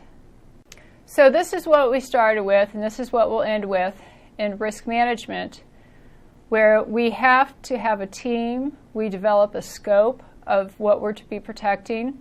We come up with our method, which is, are we using quantitative or qualitative? We identify the tools that we're going to use. The tools are beneficial because they'll reduce the amount of work we have to do. We have to understand the acceptable risk level. What's enough security? Then we collect the information. We identify the assets. We assign values to those assets. We identify the vulnerabilities and threats. We calculate the risks. We do cost-benefit analysis and an uncertainty analysis.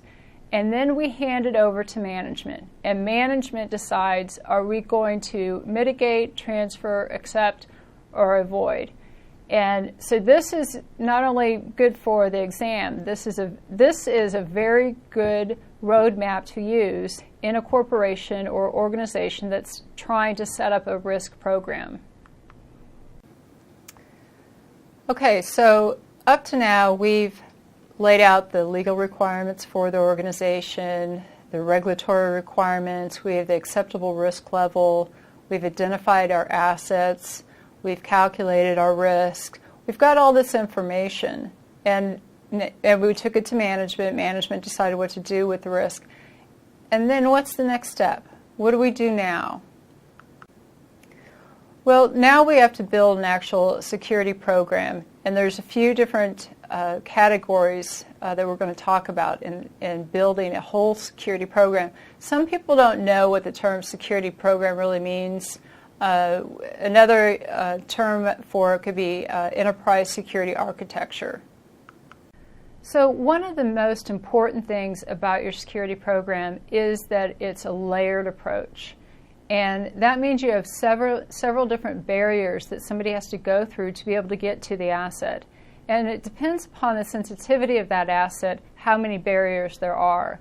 So it's a very sensitive data, let's say.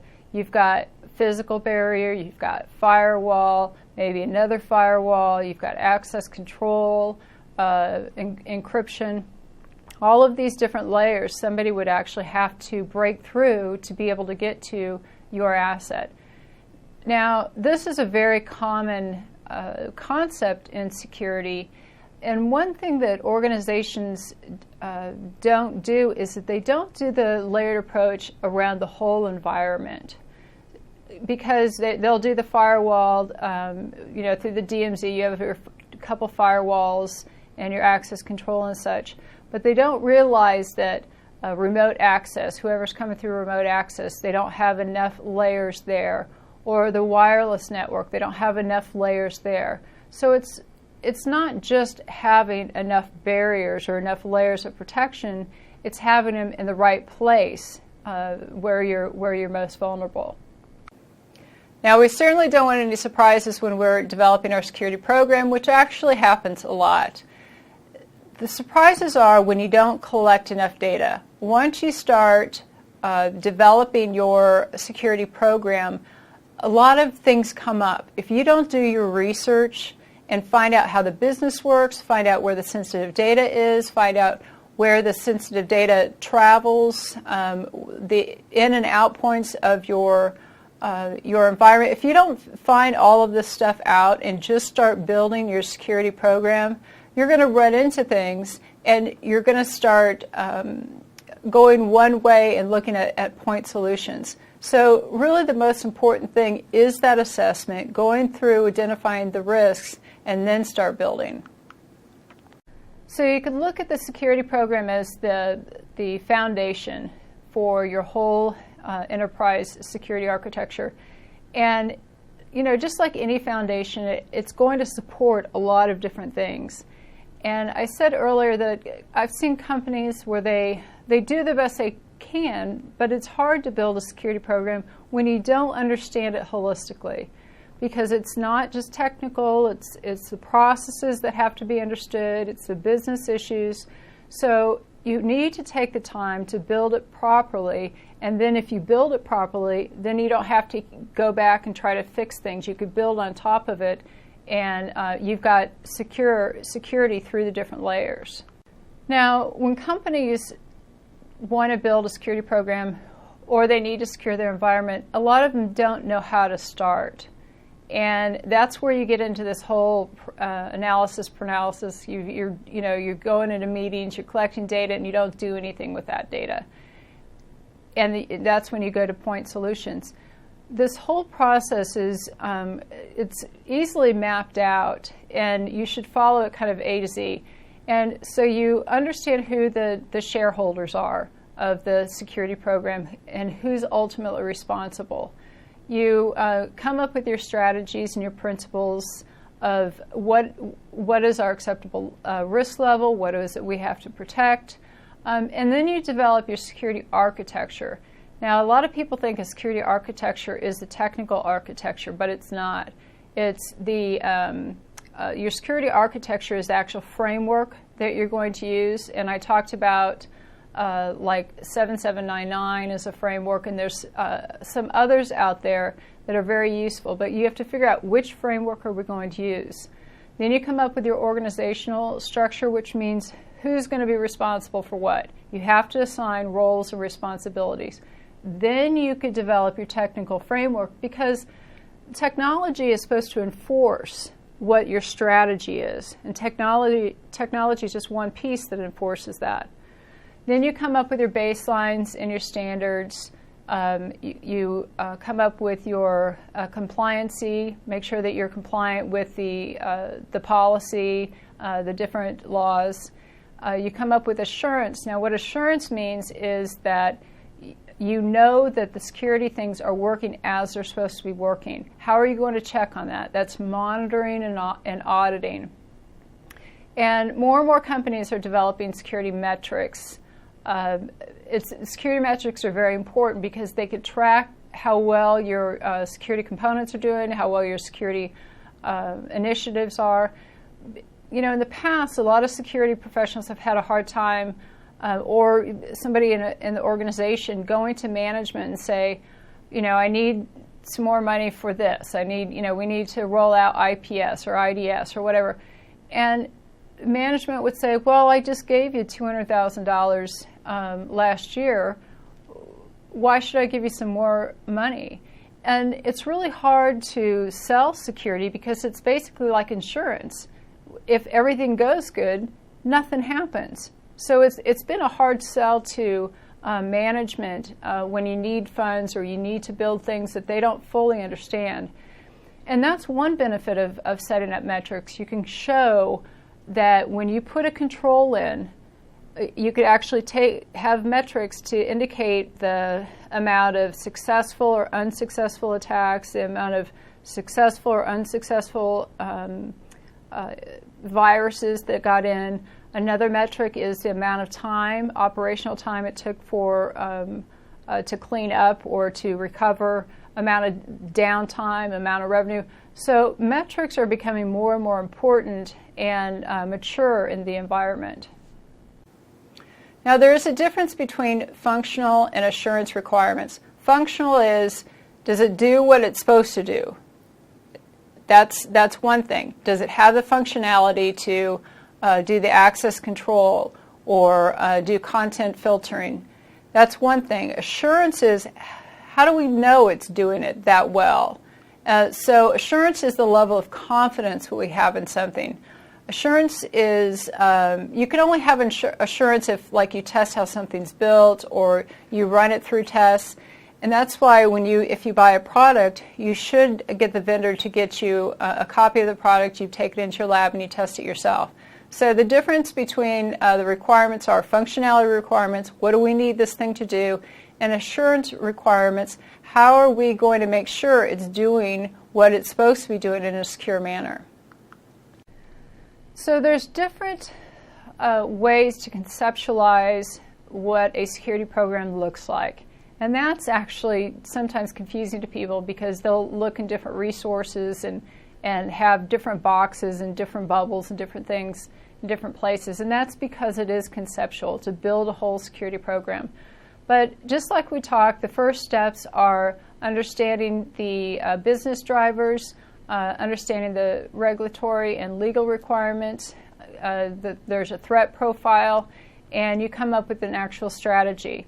And then you put it into the framework that you've decided upon, the 7799, or there's a SAPSA model that's becoming more common, and you map it to what do we need within our environment. These we call the blueprints. You have identity management blueprint, access control blueprint, and basically what you're doing is you're getting the strategy, you're putting it into a framework, and then you're getting more granular. What exactly do we need out of identity management? What exactly do we need out of privacy? And then you put it up into processes. You integrate it into the business processes themselves, and then you have metrics to be able to determine the level of success or the performance of these controls you've put in place. Now, in the CISSP exam, they are diving more into what goes into developing a security program and risk management and all that. And that's because it's more important in the industry. We're moved up from technical, it's going up into the business area. So, of course, the exam is going to keep up with the industry. Now, it's very interesting if you look at the history or the trends or the evolutionary steps of this industry. The infrastructure or the component management is basically where we're the most mature. In the security world, we have a lot of techies. Our technology itself is come a long way, and our technology really provides all the protection or the security we need. It's just, do we have it in the right place? Do we configure it? And there's more than technology that can put a company at risk. So really the component and the operational, most companies are doing well. Now, where most companies are now evolving to is doing analysis and understanding what's actually going on in operations. And this is where the actual development of metrics come in, Once you develop metrics, then you can start collecting data, do a historical analysis, and make much more informed decisions. And once you get past that point and really understand what's happening in your department, your company, that's when you actually can integrate security within a business process most effectively. The reason that this is hard to do is because there's so many things that's involved with security. Just like we have 10 domains that we're going to cover, but just one domain. Just like the first domain, we're looking at all the things within risk management. We're going to look at policies. We're looking at how to develop a security program. In telecommunications, we'll be looking at all parts of the network, routers and firewalls and protocols. So it's difficult to be able to understand all of this and come up with plans to secure it. But the first problem that most people don't do is to come up with a plan. They just start. So it's important to come up with your application integrity plan, your identity management plan, your privacy plan. You know, what are you going to put in place? What are the actual processes, and who's going to do it? Now, one interesting thing is that within organizations, security wasn't IT for a long time, and then as more people realized how important security was, then there's a role like a CISO or a CSO, which is great, and they'll have a security team. Just that those exist is a huge win for the security industry overall, that those CISO and CSO roles actually exist and that they're at the C level. But one thing is that we have a security team and it's siloed. How can one security team integrate security across a whole organization?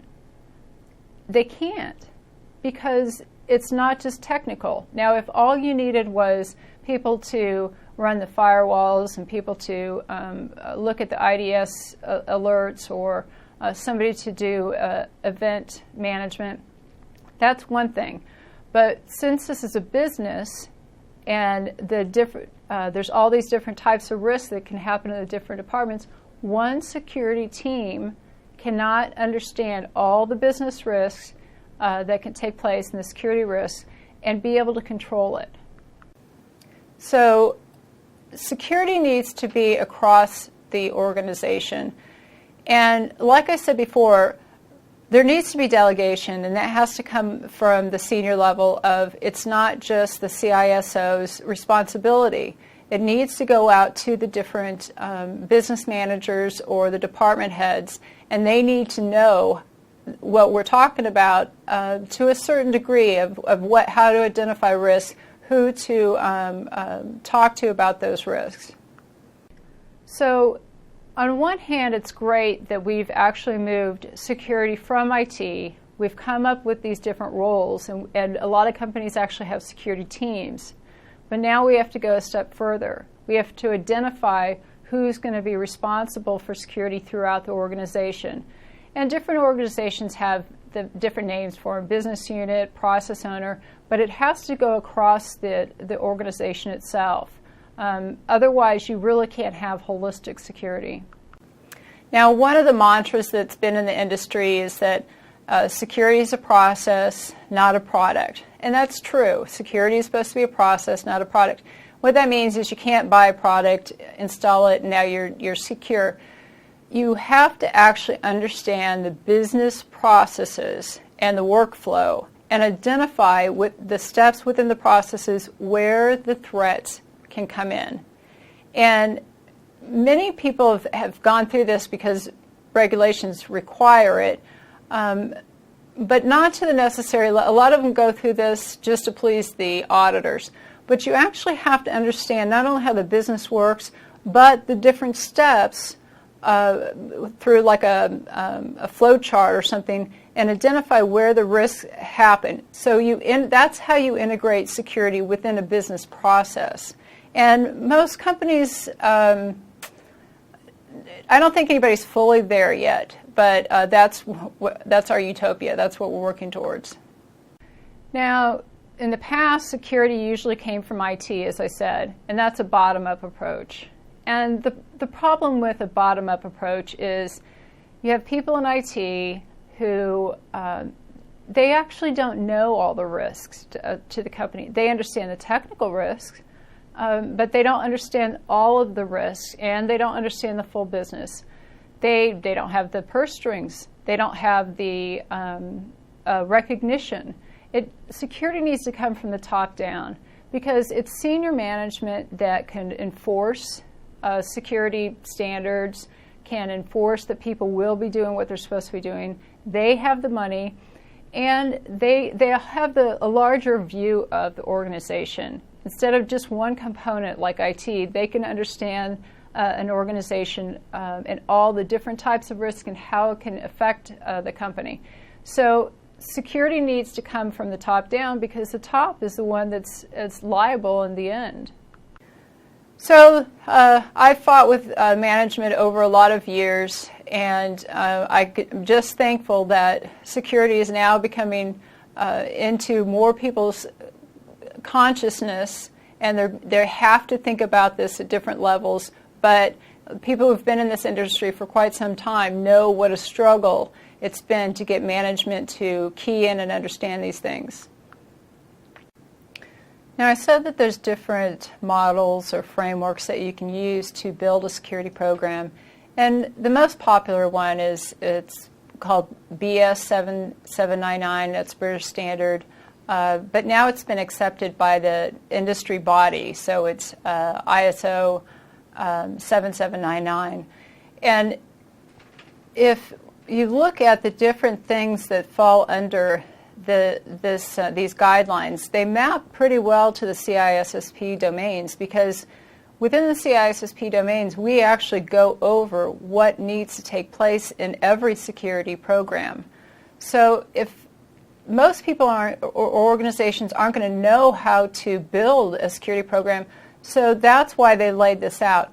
Like I said, it was British Standard 7799, and it was a de facto standard. De facto just means that it's a good idea, so everybody starts doing it. And then it can move into an actual standard, which this has done. And that's what the ISO, that's International Standards Organization.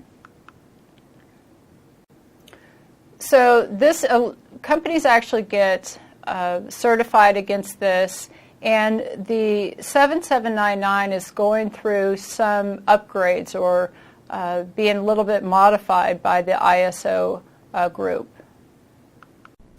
Now, as if things weren't confusing enough, what you'll usually see when we're looking at this type of thing is ISO I7799, because the British Standard 7799 was actually broken into three parts, and the CISSP exam covers really just the first two parts. In the British Standard 7799, the first part talks about the controls that could be used, the countermeasures that should be used. And the second part talks about how to actually build a security program using the controls that are in Part 1. So since we're kind of going through this flux, the numbers are actually changing, which are confusing some people. So what you'll commonly see today is ISO 17799 2005. And that means it's a standard, an ISO standard.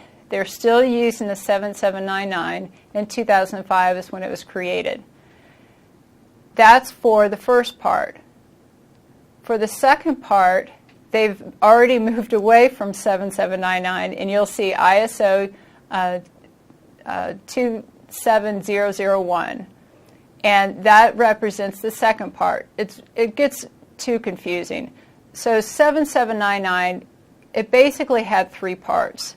And as ISO is kind of bringing under its wings, it's moving it to its own numbering scheme. And so that's why people are kind of confused with it. So if you see ISO I7799, that deals with the first part. That's the actual controls. If you see ISO 27001, that's the second part. That's how to actually build a security program. Because security is so important, the organization, the ISO organization, is coming up with its whole series. It's very common to like the 9000 series with quality. If you've ever had to go through being compliant with the 9000 series, whole series, a whole bunch of numbers that indicate exactly what needs to take place. So the ISO has come up with a series starting off with 27000 that has a vocabulary of all the terms that it's going to be used in that series. So again, right now what you'll usually see is ISO I7799, which represents the controls that could be used, and then ISO 27001, which represents the security program.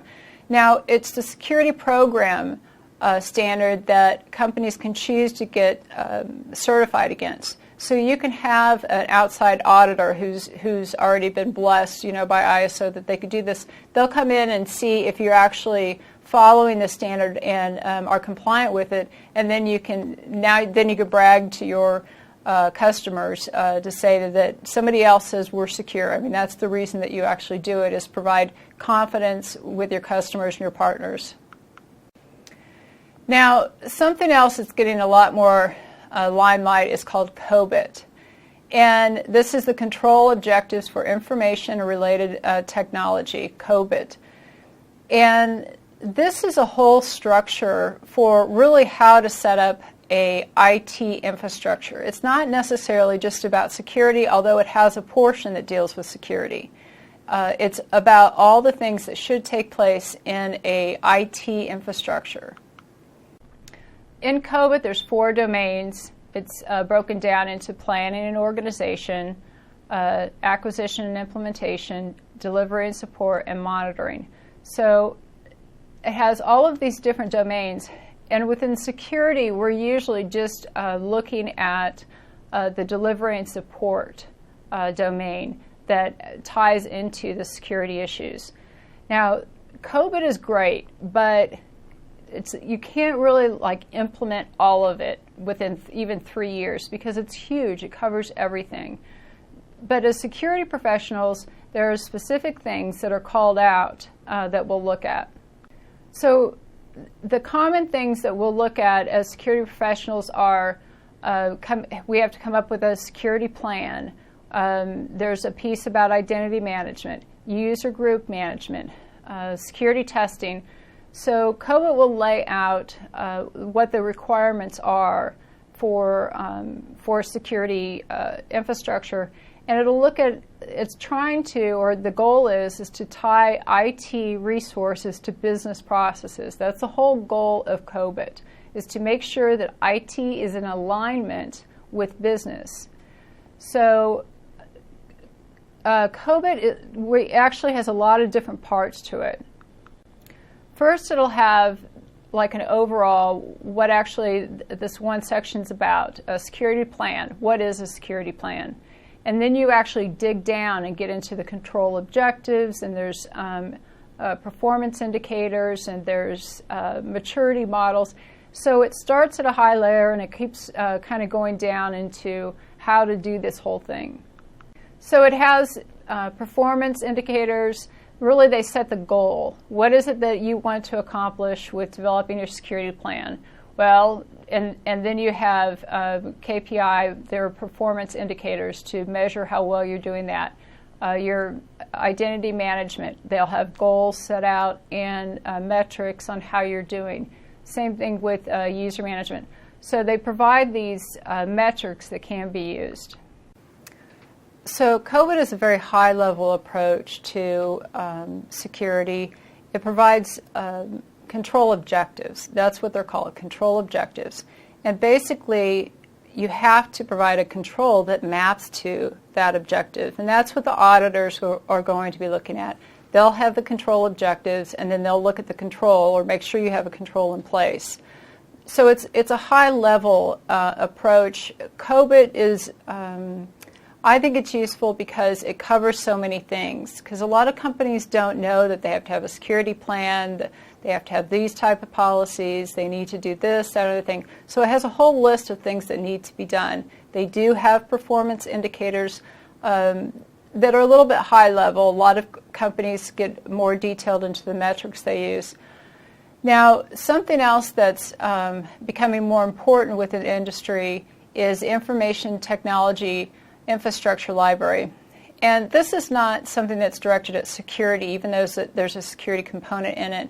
The goal of ITIL is to run the IT department in a very efficient way to perform its services to its customers. And its customers are the internal groups within the company. So ITIL is really about the IT department and making sure that it gets requests and fulfills them properly, and they're very efficient and effective.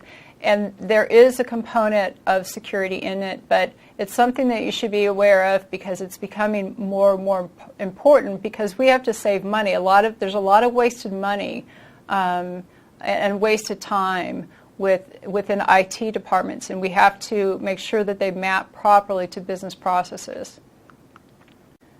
Now, security governance is another term that is in the industry, and I feel sorry for a lot of people that they get very confused. In fact, Information Security Magazine asked me to write an article about what is 7799, what is Octave, what is HIPAA, what are all these acronyms that are being thrown around, because companies these days, the business people, not only do they not necessarily understand technology or the security, but they already have their job. They already have a job, and now security is becoming part of their job, and it could be very complex, and they don't necessarily have the time to do all the research and live and breathe security like the professionals.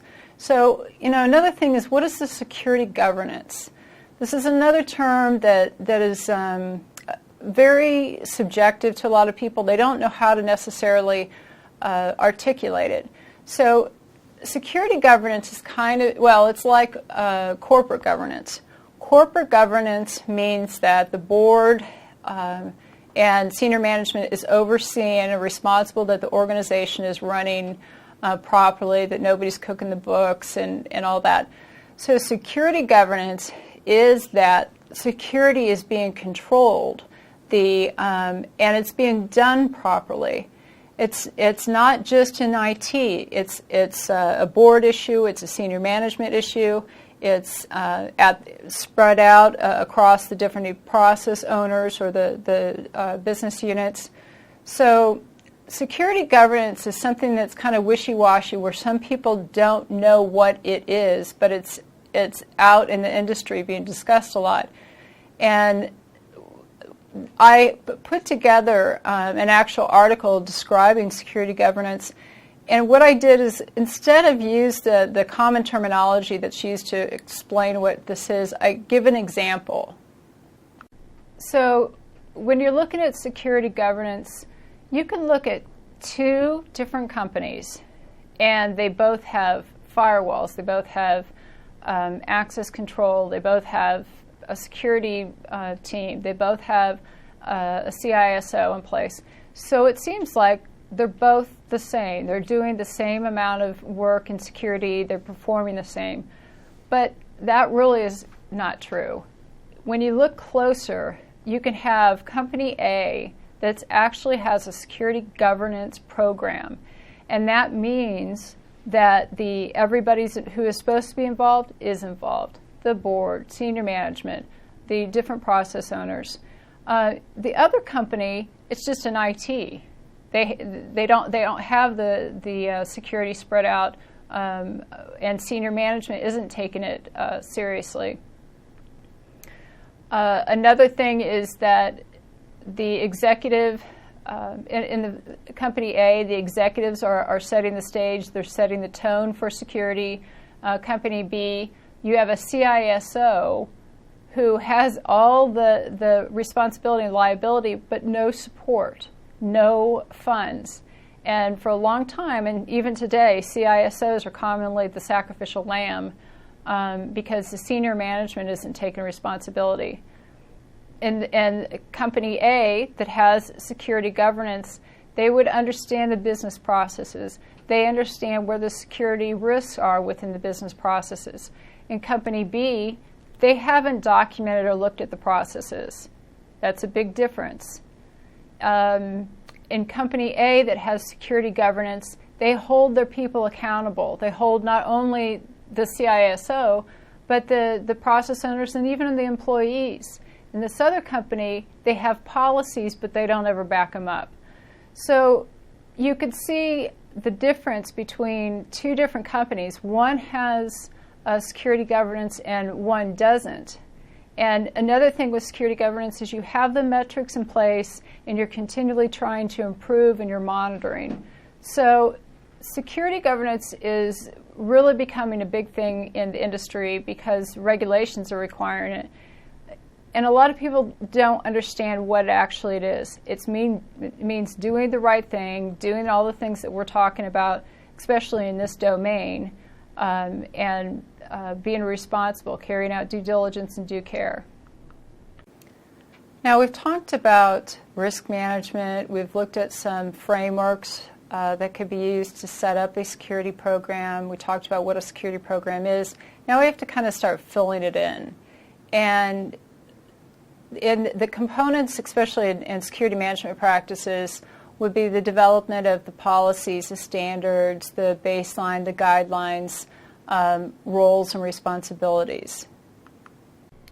So some people aren't actually familiar with the policies. Some people are at a very technical level and they never see the policies. And they don't realize how many there really are.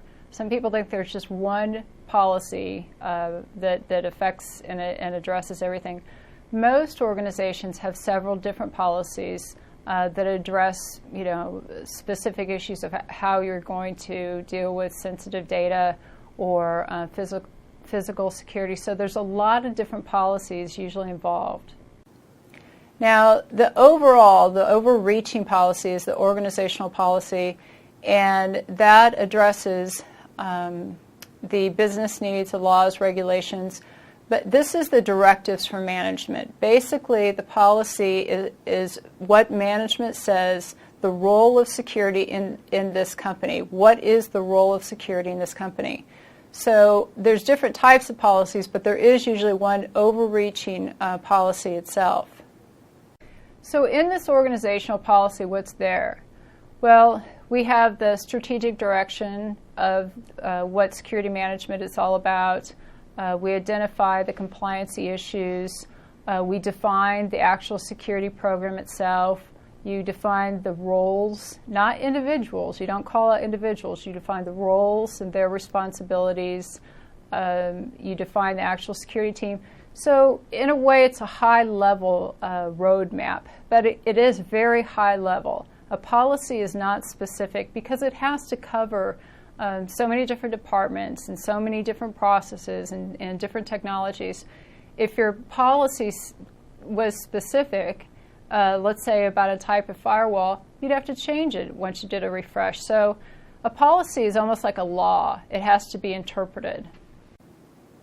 So the organizational or the overall policy works as the framework for the security program. And what that means is it's the directives for management. They've laid out in the policy, it lays out all the things we went over. And this is what you go to when there's a question. After a security program is put in place, if there's ever a question of how to deal with something, or if there's somebody doesn't agree with some of the procedures or standards, you always go back to the policy to see what it says, because the whole thing is you have to be compliant with the policy. That's the whole goal of all the security stuff within an organization. And it has to be a good policy that covers all the responsibilities of security. Now, like I said, there's several different types of policies. There's individual policies that are called issue-specific policies, also called functional policies. and they are going to address specific things that the overall policy can't get into. For example, email is only supposed to be used for business use. You can't use it for personal use. There's no confidential information that can be passed through email, or internet use can only be for business use.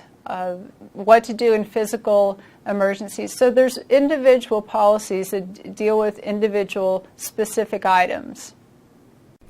So within every policy, you'll have a purpose of what the policy is, you'll have the scope, what this policy actually covers, and then you'll lay out the requirements. And there's a lot of great templates and policies out there that can be used instead of starting from scratch. So we have organizational policy, we have issue-specific policy, and we also have system-specific policy. Now, people usually aren't as familiar with system-specific policies. They indicate what a system or group of systems are supposed to be used for. So, for example, you could have a policy that says only top secret information can be held on these servers, or this system or maybe a server farm can only be used for e-commerce processes. So system-specific policies is what what their title is. It's specific to the system itself. And again, it's not usually this one server. It's a lot of times it's a set of technology or a set of servers. So it defines what the security objectives are and the requirements for these specific systems. So again, just like any other policy, it'll have a purpose. They'll lay out a scope, which is what are this system-specific policy, what systems is it dealing with, and then it'll lay out the actual policy requirements. Now, policies are very high level. If you've ever read them, they're hard to kind of sink your teeth in. It's like, what do I need to do really? Because a policy is abstract. It's at an abstraction level, and it doesn't really tell you, what configurations need to be put in place, what type of technology, what type of skill set do we need. It sets the tone, and then you have to have specific things underneath the policy to get more detail-oriented. You're going to have standards that are going to be more detail-oriented. The standards are pulled from or come from the policy, but they also support the policy. We'll also be covering baselines and guidelines. All of these things come from the policy and support the policy. The goal is that a policy is so high level. I mean, what if somebody told you, you be good? Well, what does good mean? What does bad mean? What are the ramifications for being bad? So that's why we need much more specific things. So a standard is something that has to be enforced. It has to be followed. And there's a lot of different standards. Like employees have to have a badge with their ID, their photo ID always available. Guests can't walk around without being with an employee with them. And then there's standards that deal specifically with technology on what the configurations absolutely have to be. So standards have to be followed. If they're followed, then that means that the policy is being enforced. So within the policy, within the standard, you'll have laid out exactly who does what or what needs to happen. And something that's very common is a configuration standard, and that goes through the exact configurations and the settings, and they're usually pretty large documents that are very detail-oriented. Now, a baseline is, for test purposes, you need to know that a baseline is the minimum level of security required. And what that means is that we have an acceptable risk level set, and let's say within the accounting department, we can only use systems that have a C2 rating. Now, if you're familiar with the Orange Book, you know what that means, a C2 rating. We maybe we can only process top secret information on mandatory access control systems. So baseline means we have to have at least this much security. Now we can go above this, we could have more security on top of it, but we have to at least have this much.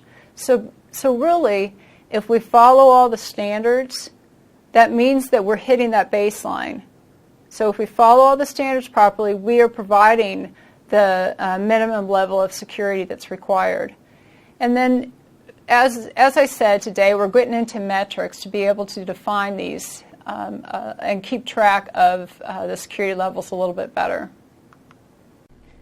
Now, there's a lot of products out there that will provide you different metrics, and those are important to understand how well you're doing in reducing the vulnerabilities, reducing your risk overall. And this is outside of CISSP, but what's important is that within your company, you develop standards and metrics that makes sense to your environment. Because a lot of my customers are very concerned about what metrics. They don't know what metrics to come up with, and they say, well, what's used in the industry, or what are companies using? And it really doesn't matter what metrics you're using as long as you stay with them, as long as they're standard across the board, because they have to represent something within your organization, and that's what you're going to report up to management to indicate how well things are going on.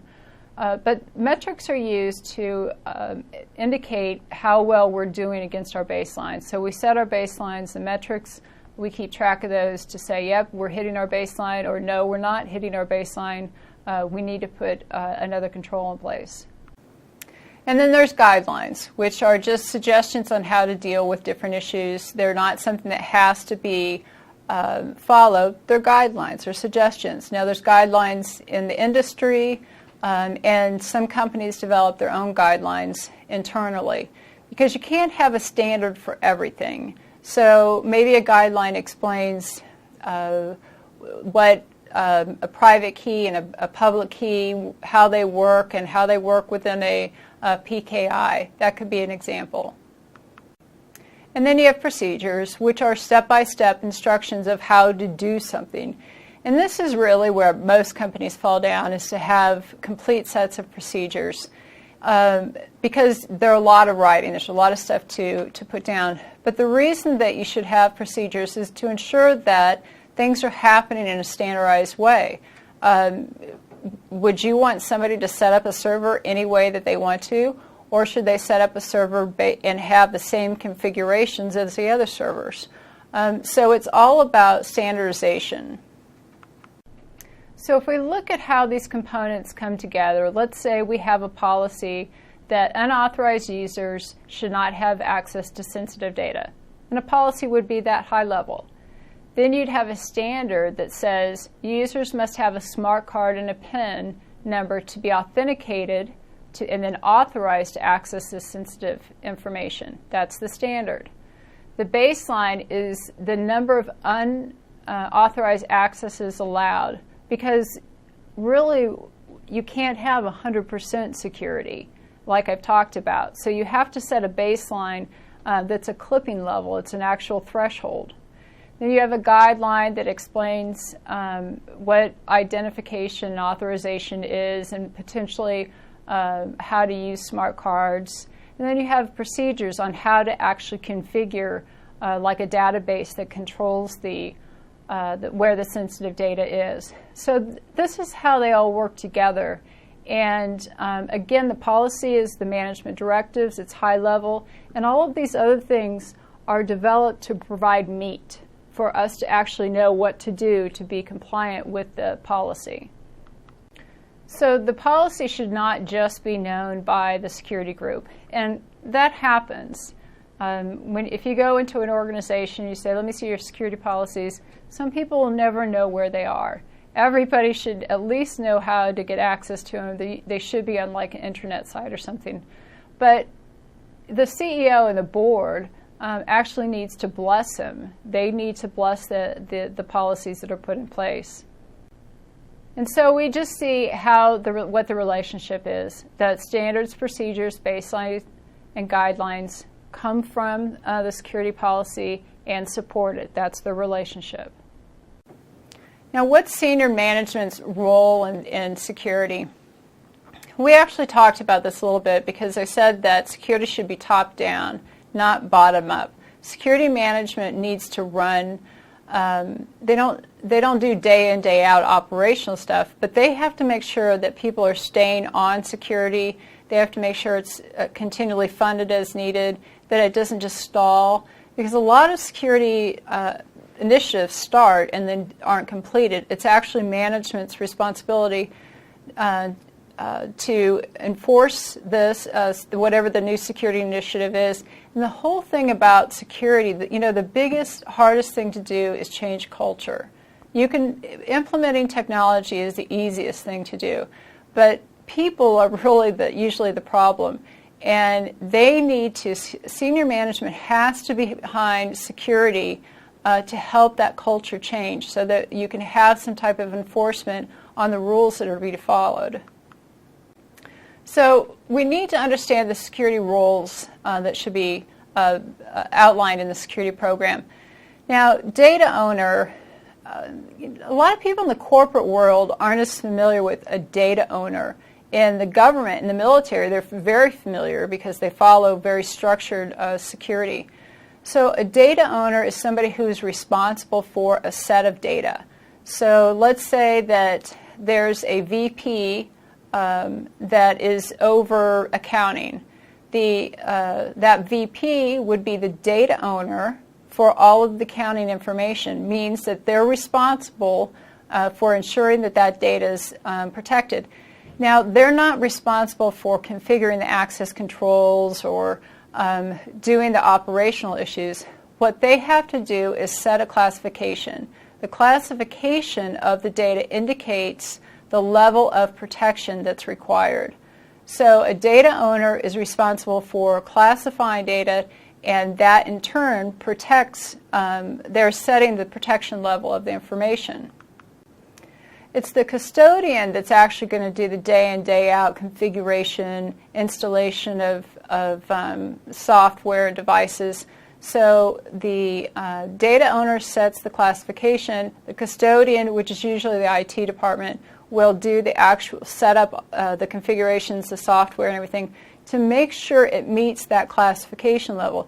Because the lower the classification level, the less amount of controls you need. The higher the classification, the more controls have to be in place. And then there's the auditor. Not everybody loves the auditors because they're going to come around and find out what you're not doing right.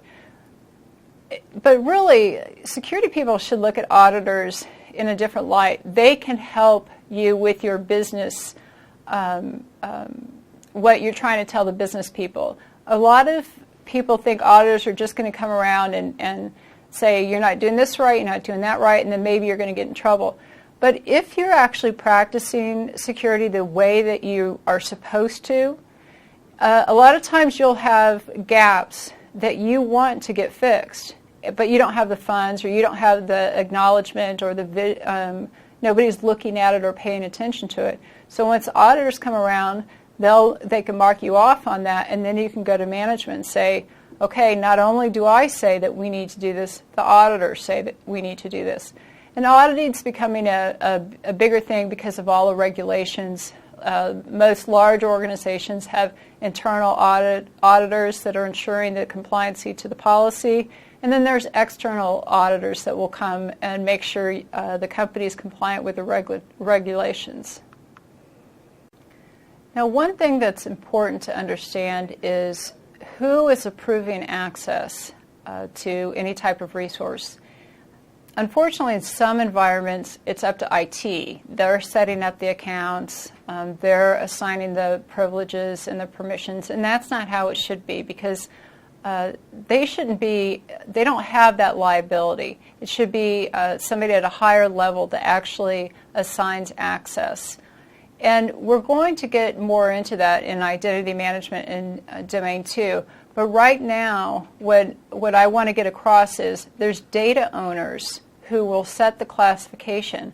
By them setting the classification, that indicates who can access this data. It's not IT's job or anybody else's job to say who can access this data. It's the data owner. They're responsible for not what it means to set the classification. It means who can actually access this. Now we're going to get into information classification. In a lot of environments that I've worked in, they've had information classification policies, but that was it, just a policy. So if you're actually going to implement information classification, you really need to set up a program. And this isn't as easy as it may sound if you haven't been through it, because data is everywhere. You have to go through and figure out what is sensitive, what classification level does it need to be at, who should access it, where does the data reside, where does it go through the actual network. So you have to have your goals mapped out, and it has to map to your business needs, of course. So one of the biggest things that's happening in the industry today is data leakage, and that directly has affiliated with information classification, because a lot of companies just have an information classification policy and that's it. They don't know how to set up a structured system. They don't necessarily know how to enforce classification levels. They don't have the structure to actually do it. So because of that, and because they don't have tight access control, sensitive data is leaving. It's going through emails. Employees are collecting it. People are losing laptops and constantly getting in the headlines. So the loss of sensitive data actually happens so much, it doesn't really make the headlines anymore. I know recently somebody, actually in my family, said, "Oh, did you hear about whatever company lost, 300,000 Social Security numbers?" And I didn't know, but what they didn't realize is it happens like every day.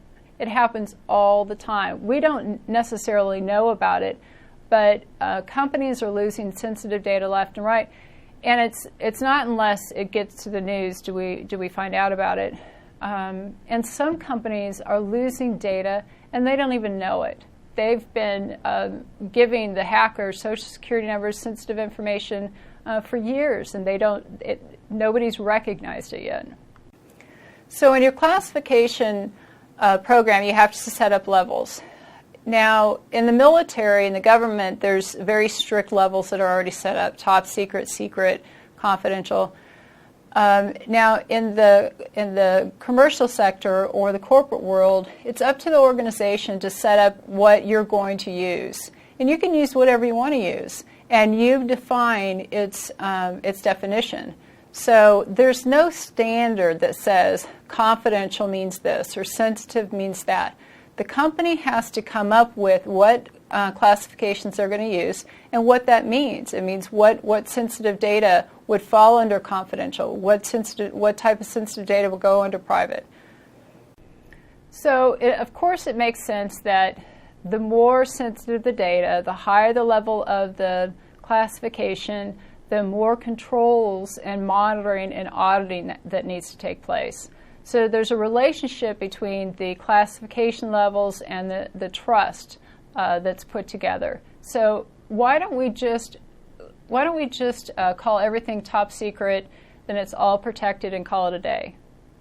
Because it's expensive.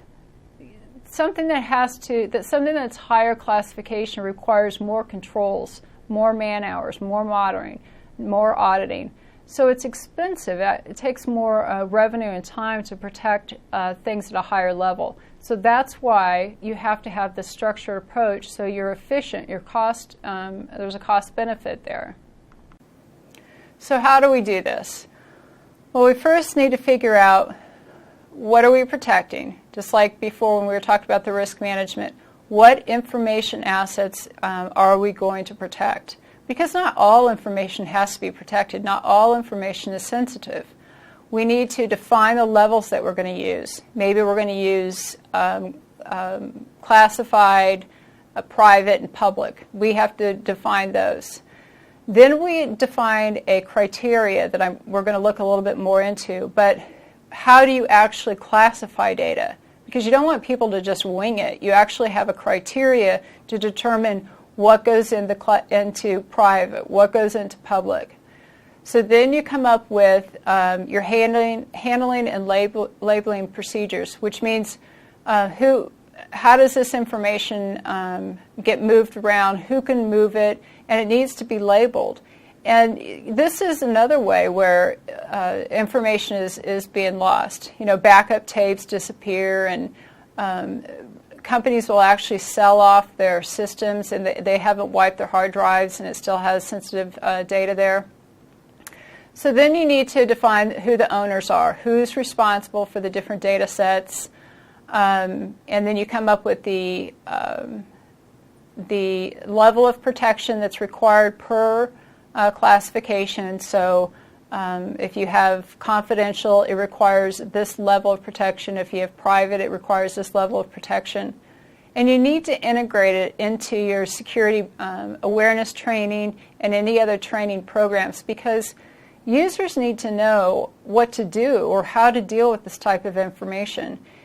If something's marked confidential, who can have it, who can't have it, how am I supposed to move it around? So you have to inform the people who will be working with the data. So the first thing you do is develop a policy. Policy is at a high level, and it's going to lay out a lot of the things that we just talked about. The data owner, what the data owner's responsibility is, what the classifications that are going to be used, what the definition is per classification. So you have a policy that outlines everything that's been decided upon.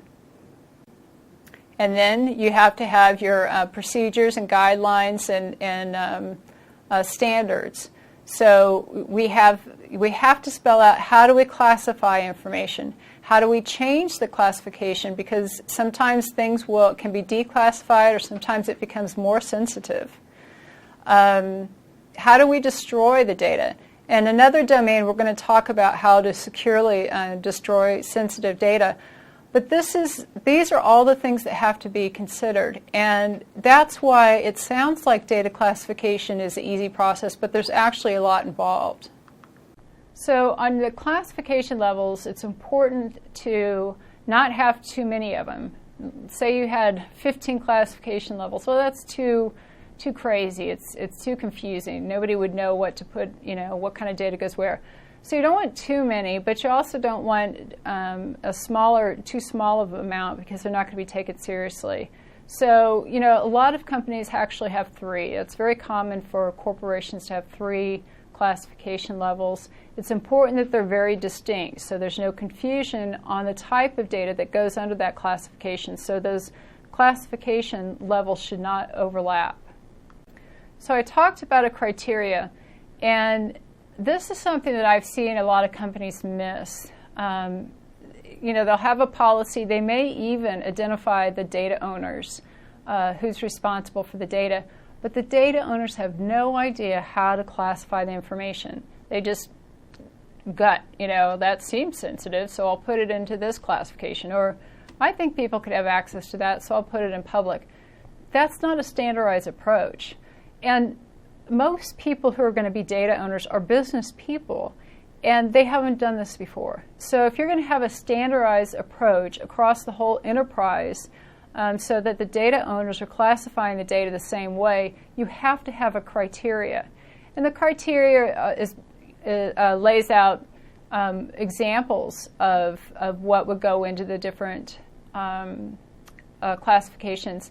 And it would describe the business impact. You have to understand the business impact of if this data got corrupted, or if somebody got a hold of it, and if it causes a bigger impact to the business, of course it's going to be more sensitive. So this is a very simplistic example of a criteria. It shows the different regulations and what the regulations call out as sensitive information. Now, you don't really have to come up with a spreadsheet because there's a lot of tools that lay this stuff out for you.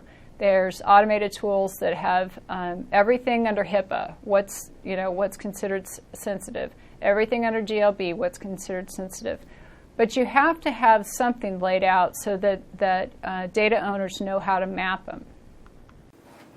So as an organization, you could choose to put in a information classification program or not. And what I find very interesting in the industry as a consultant is that companies really want to control the data leakage where sensitive data is leaving their environment, but they don't want to set up a security information program because they don't see the connection. If you're going to control your sensitive information, you have to set up an information classification program. That's necessary to identify the data, identify the controls that have to be in place to protect it, identify roles and responsibilities. Now, I talked about the information owner or the data owner and said that it's their responsibility to classify the data. What's also important is they actually know that they're a data owner. I've been in companies where they have assigned data owners and the data owners didn't even know it. So there's no way that they would ever be able to carry out their tasks.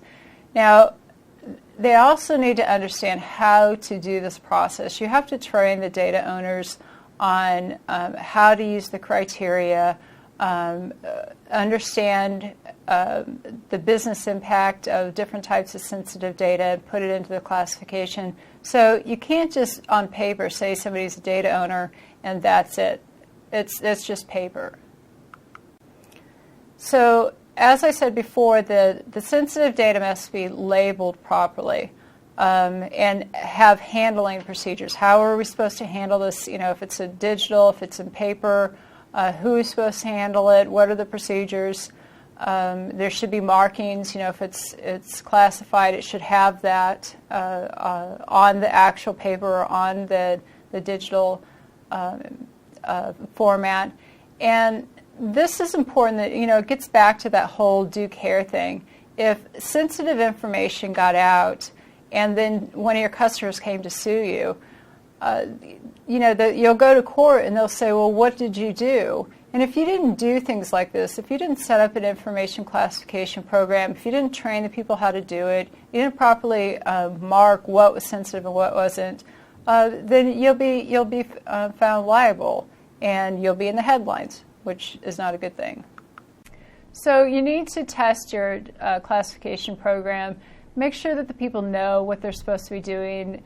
Do they have the sensitive data out so everybody can view it? Do they talk about it over the telephone? Do they email it? Do they put it on their USB, jump drives? So you need to actually follow up and not assume that you can come up with a policy, come up with a program, and then it's all going to work fine. So how do you actually test them? And I tell companies it's good to actually put this type of stuff in your internal auditing procedures. So this is something else they're looking at. So what's the weakest link in security? It's always people. It's not the technology. It's always the people who don't follow the policies, don't follow the standards that have been set up, don't configure the devices that you have. People are always the problem. So that's why employee management is very important when you're looking at security. This deals with when you're bringing somebody new in, when you're actually firing them or laying them off, or the training. So we're going to look at each one of those. Something common that we say in the industry is that with security, it's 80-20. 80% of your threats are internal and 20% are external. And what this means is that a lot of your problems that are going to take place are actually within the network. And it's users making mistakes. It's not necessarily your employees are malicious, but they have direct and privileged access to your assets. So they're the ones that are going to cause usually the most problems. So employee management's important. that they actually know what the policies are, what's expected of them. There's a communication structure, like if they see somebody doing something they're not supposed to, or there's something suspicious, who do they actually report this stuff to? So with employees, you need to have their position defined, and this is particularly with people who have any type of security responsibility, like the data owners or data custodians or whatever. It needs to be written in their actual job description that this is part of their responsibility. And when you're filling these types of sensitive positions, you need to think about what type of screening you're going to do. You need to carry out account management. Look at how you're going to detect unauthorized activities. All of this falls under employee management. Now, something that HR is getting better about is how people are hired. The pre-employment things are a lot more strict than they used to be. It used to be that they just hire you because you have a certain skill set. And now they ask you all of these weird, feel-good kind of questions, like if you were working with somebody you didn't like, what would you do in that situation? Well, you're not going to, I'm going to cut them up with an axe. You're not going to say that. But they're going to ask you all these questions. And the reason is because when you hire somebody, it's not just their skill set. It's the actual character. It's the person that you're bringing on board. So when you're hiring somebody, you may need to do a background check. You need to look at their education and experience. Those are two things that people most lie about: what amount of education they have, the amount of experience. And then you need to have termination processes and procedures. So if somebody's going to be laid off or they're going to be fired, you go through an exit interview, which means you explain to them by themselves what's going on. Companies that want to protect their sensitive information, when they actually hire the employee, they'll have them sign a non-disclosure agreement saying that you can't share our secrets. Now, at the termination process, you might want to remind them, look, you signed this, and you're legally responsible not to share our secrets. You also need to turn off their accounts so that they can't have access. They need to be escorted out of the building. They need to return all of the possessions for the company. So you need to have these procedures because there's been so many bad things that's happened in the past where people would get fired and they didn't follow these strict procedures, and then they went off and shot people or did terrible things. So it seems kind of cold, especially when it's just a layoff, that guards are actually taking the poor employee who just got laid off to the door, but it's protecting the company and the employees overall. So there should be some type of a checklist that actually is followed. The HR is getting, like I said, most corporations are getting a lot better about following specific things on hiring and firing. It doesn't happen as loosey-goosey as it used to before. Now, one thing that's important, not only in the industry, it's important for the exam also, but an unfriendly termination.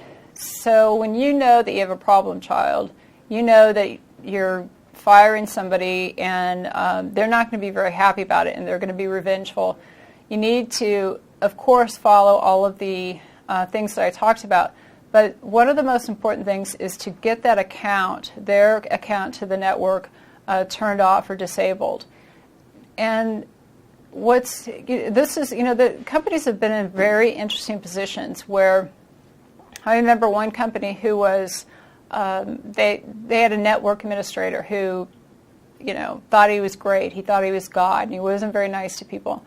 And so when people complained, management brought him in and says, "Hey, look, you need to shape up, or we're getting rid of you." And what the network administrator said is, "Well, if you get rid of me, I've got, this place, I've got logic bombs, I've got Trojan horses. So if you get rid of me, there's things I could do." So management was scared, and they didn't fire him. And then he continued with, not being good to people and everything. And they did fire him. and then he erased 2 of their whole databases, all their information. And that's just one story. There's a lot of stories that we don't hear about that people carry out. That's because they have to have privileged access to our sensitive data. They're the ones, like the administrators or the engineers have direct access.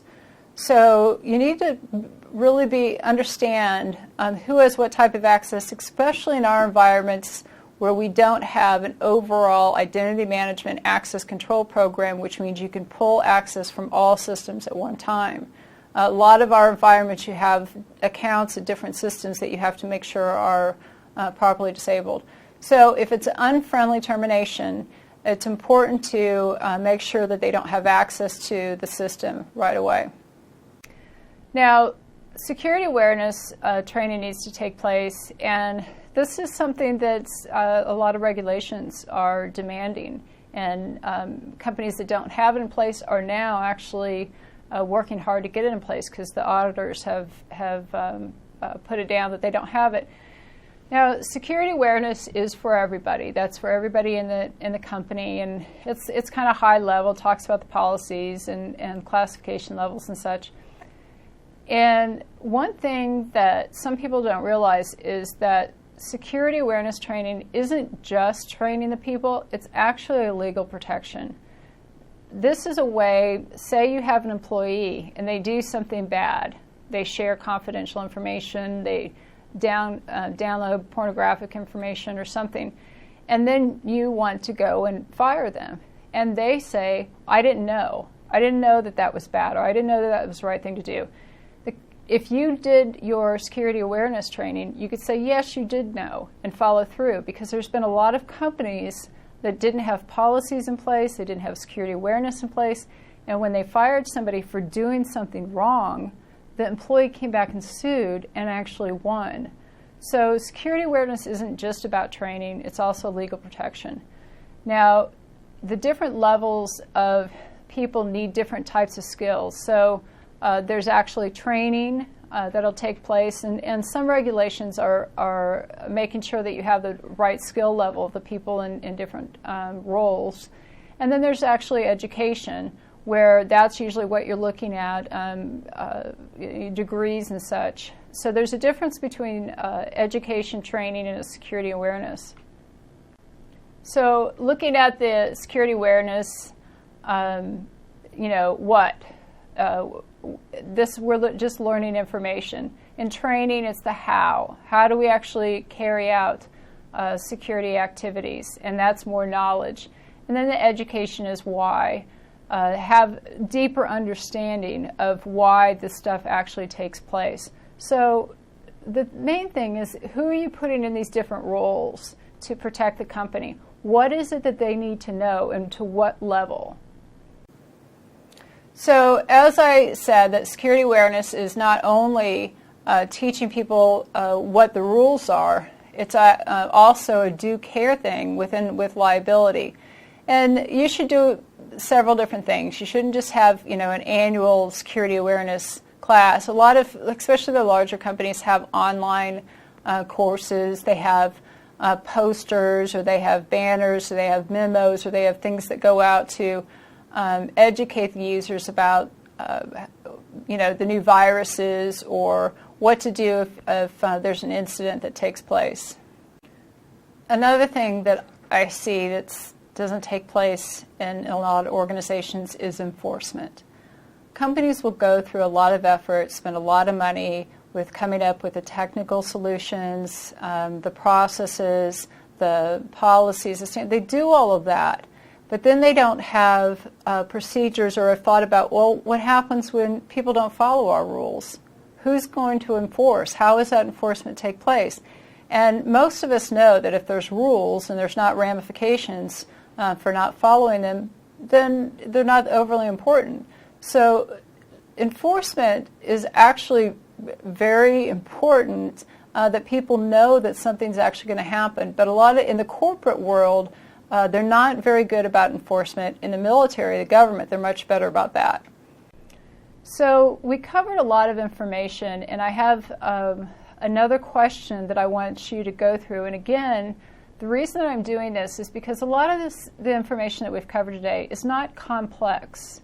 This test covers an inch deep and a mile wide, so it's not overly complex, but the questions are going to be tricky. So take a minute, go through this question, and figure out what you think the right answer is.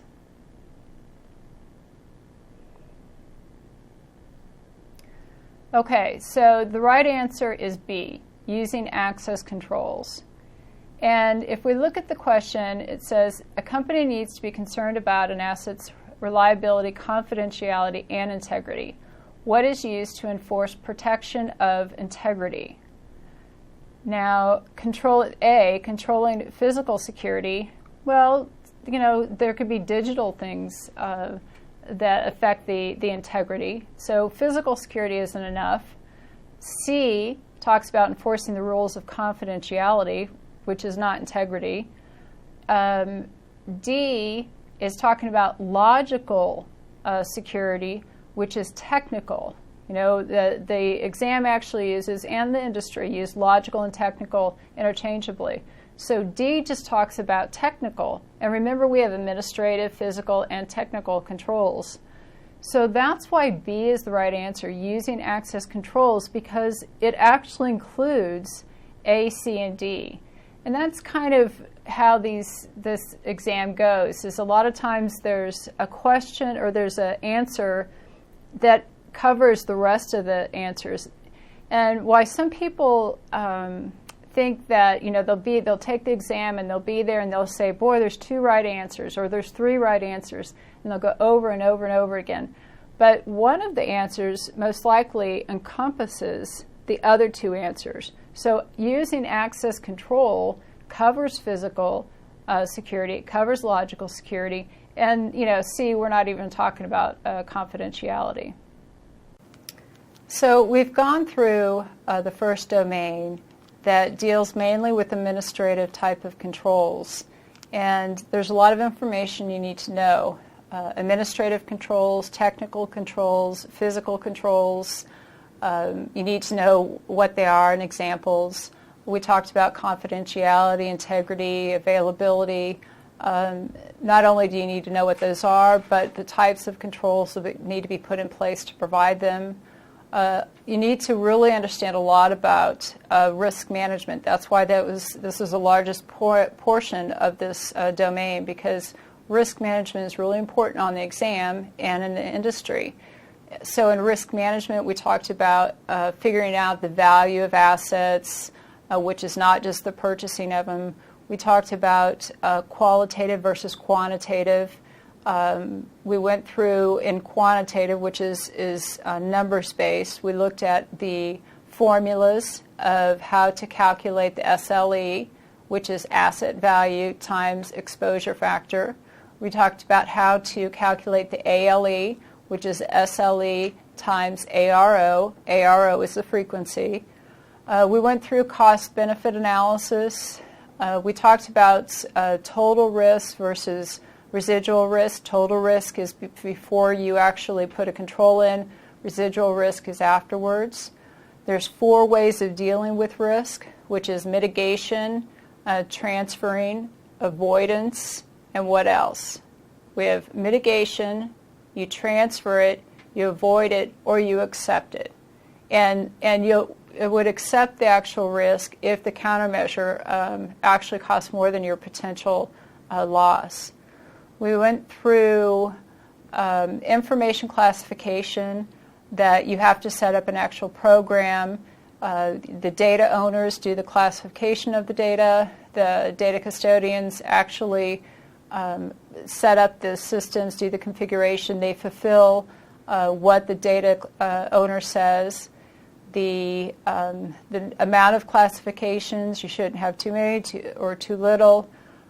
We talked about employee issues of when you hire somebody, you're not just hiring a skill set, you're hiring a person, and so you need to do the background check, look at it at possible clearances, their education, their experience. Unfriendly termination, we talked about that we need to make sure that those accounts are disabled. So that's not all. That's not all that you need to know within this domain, but those are some of the key points that we covered that is definitely important for the CISSP exam and for your work in the industry.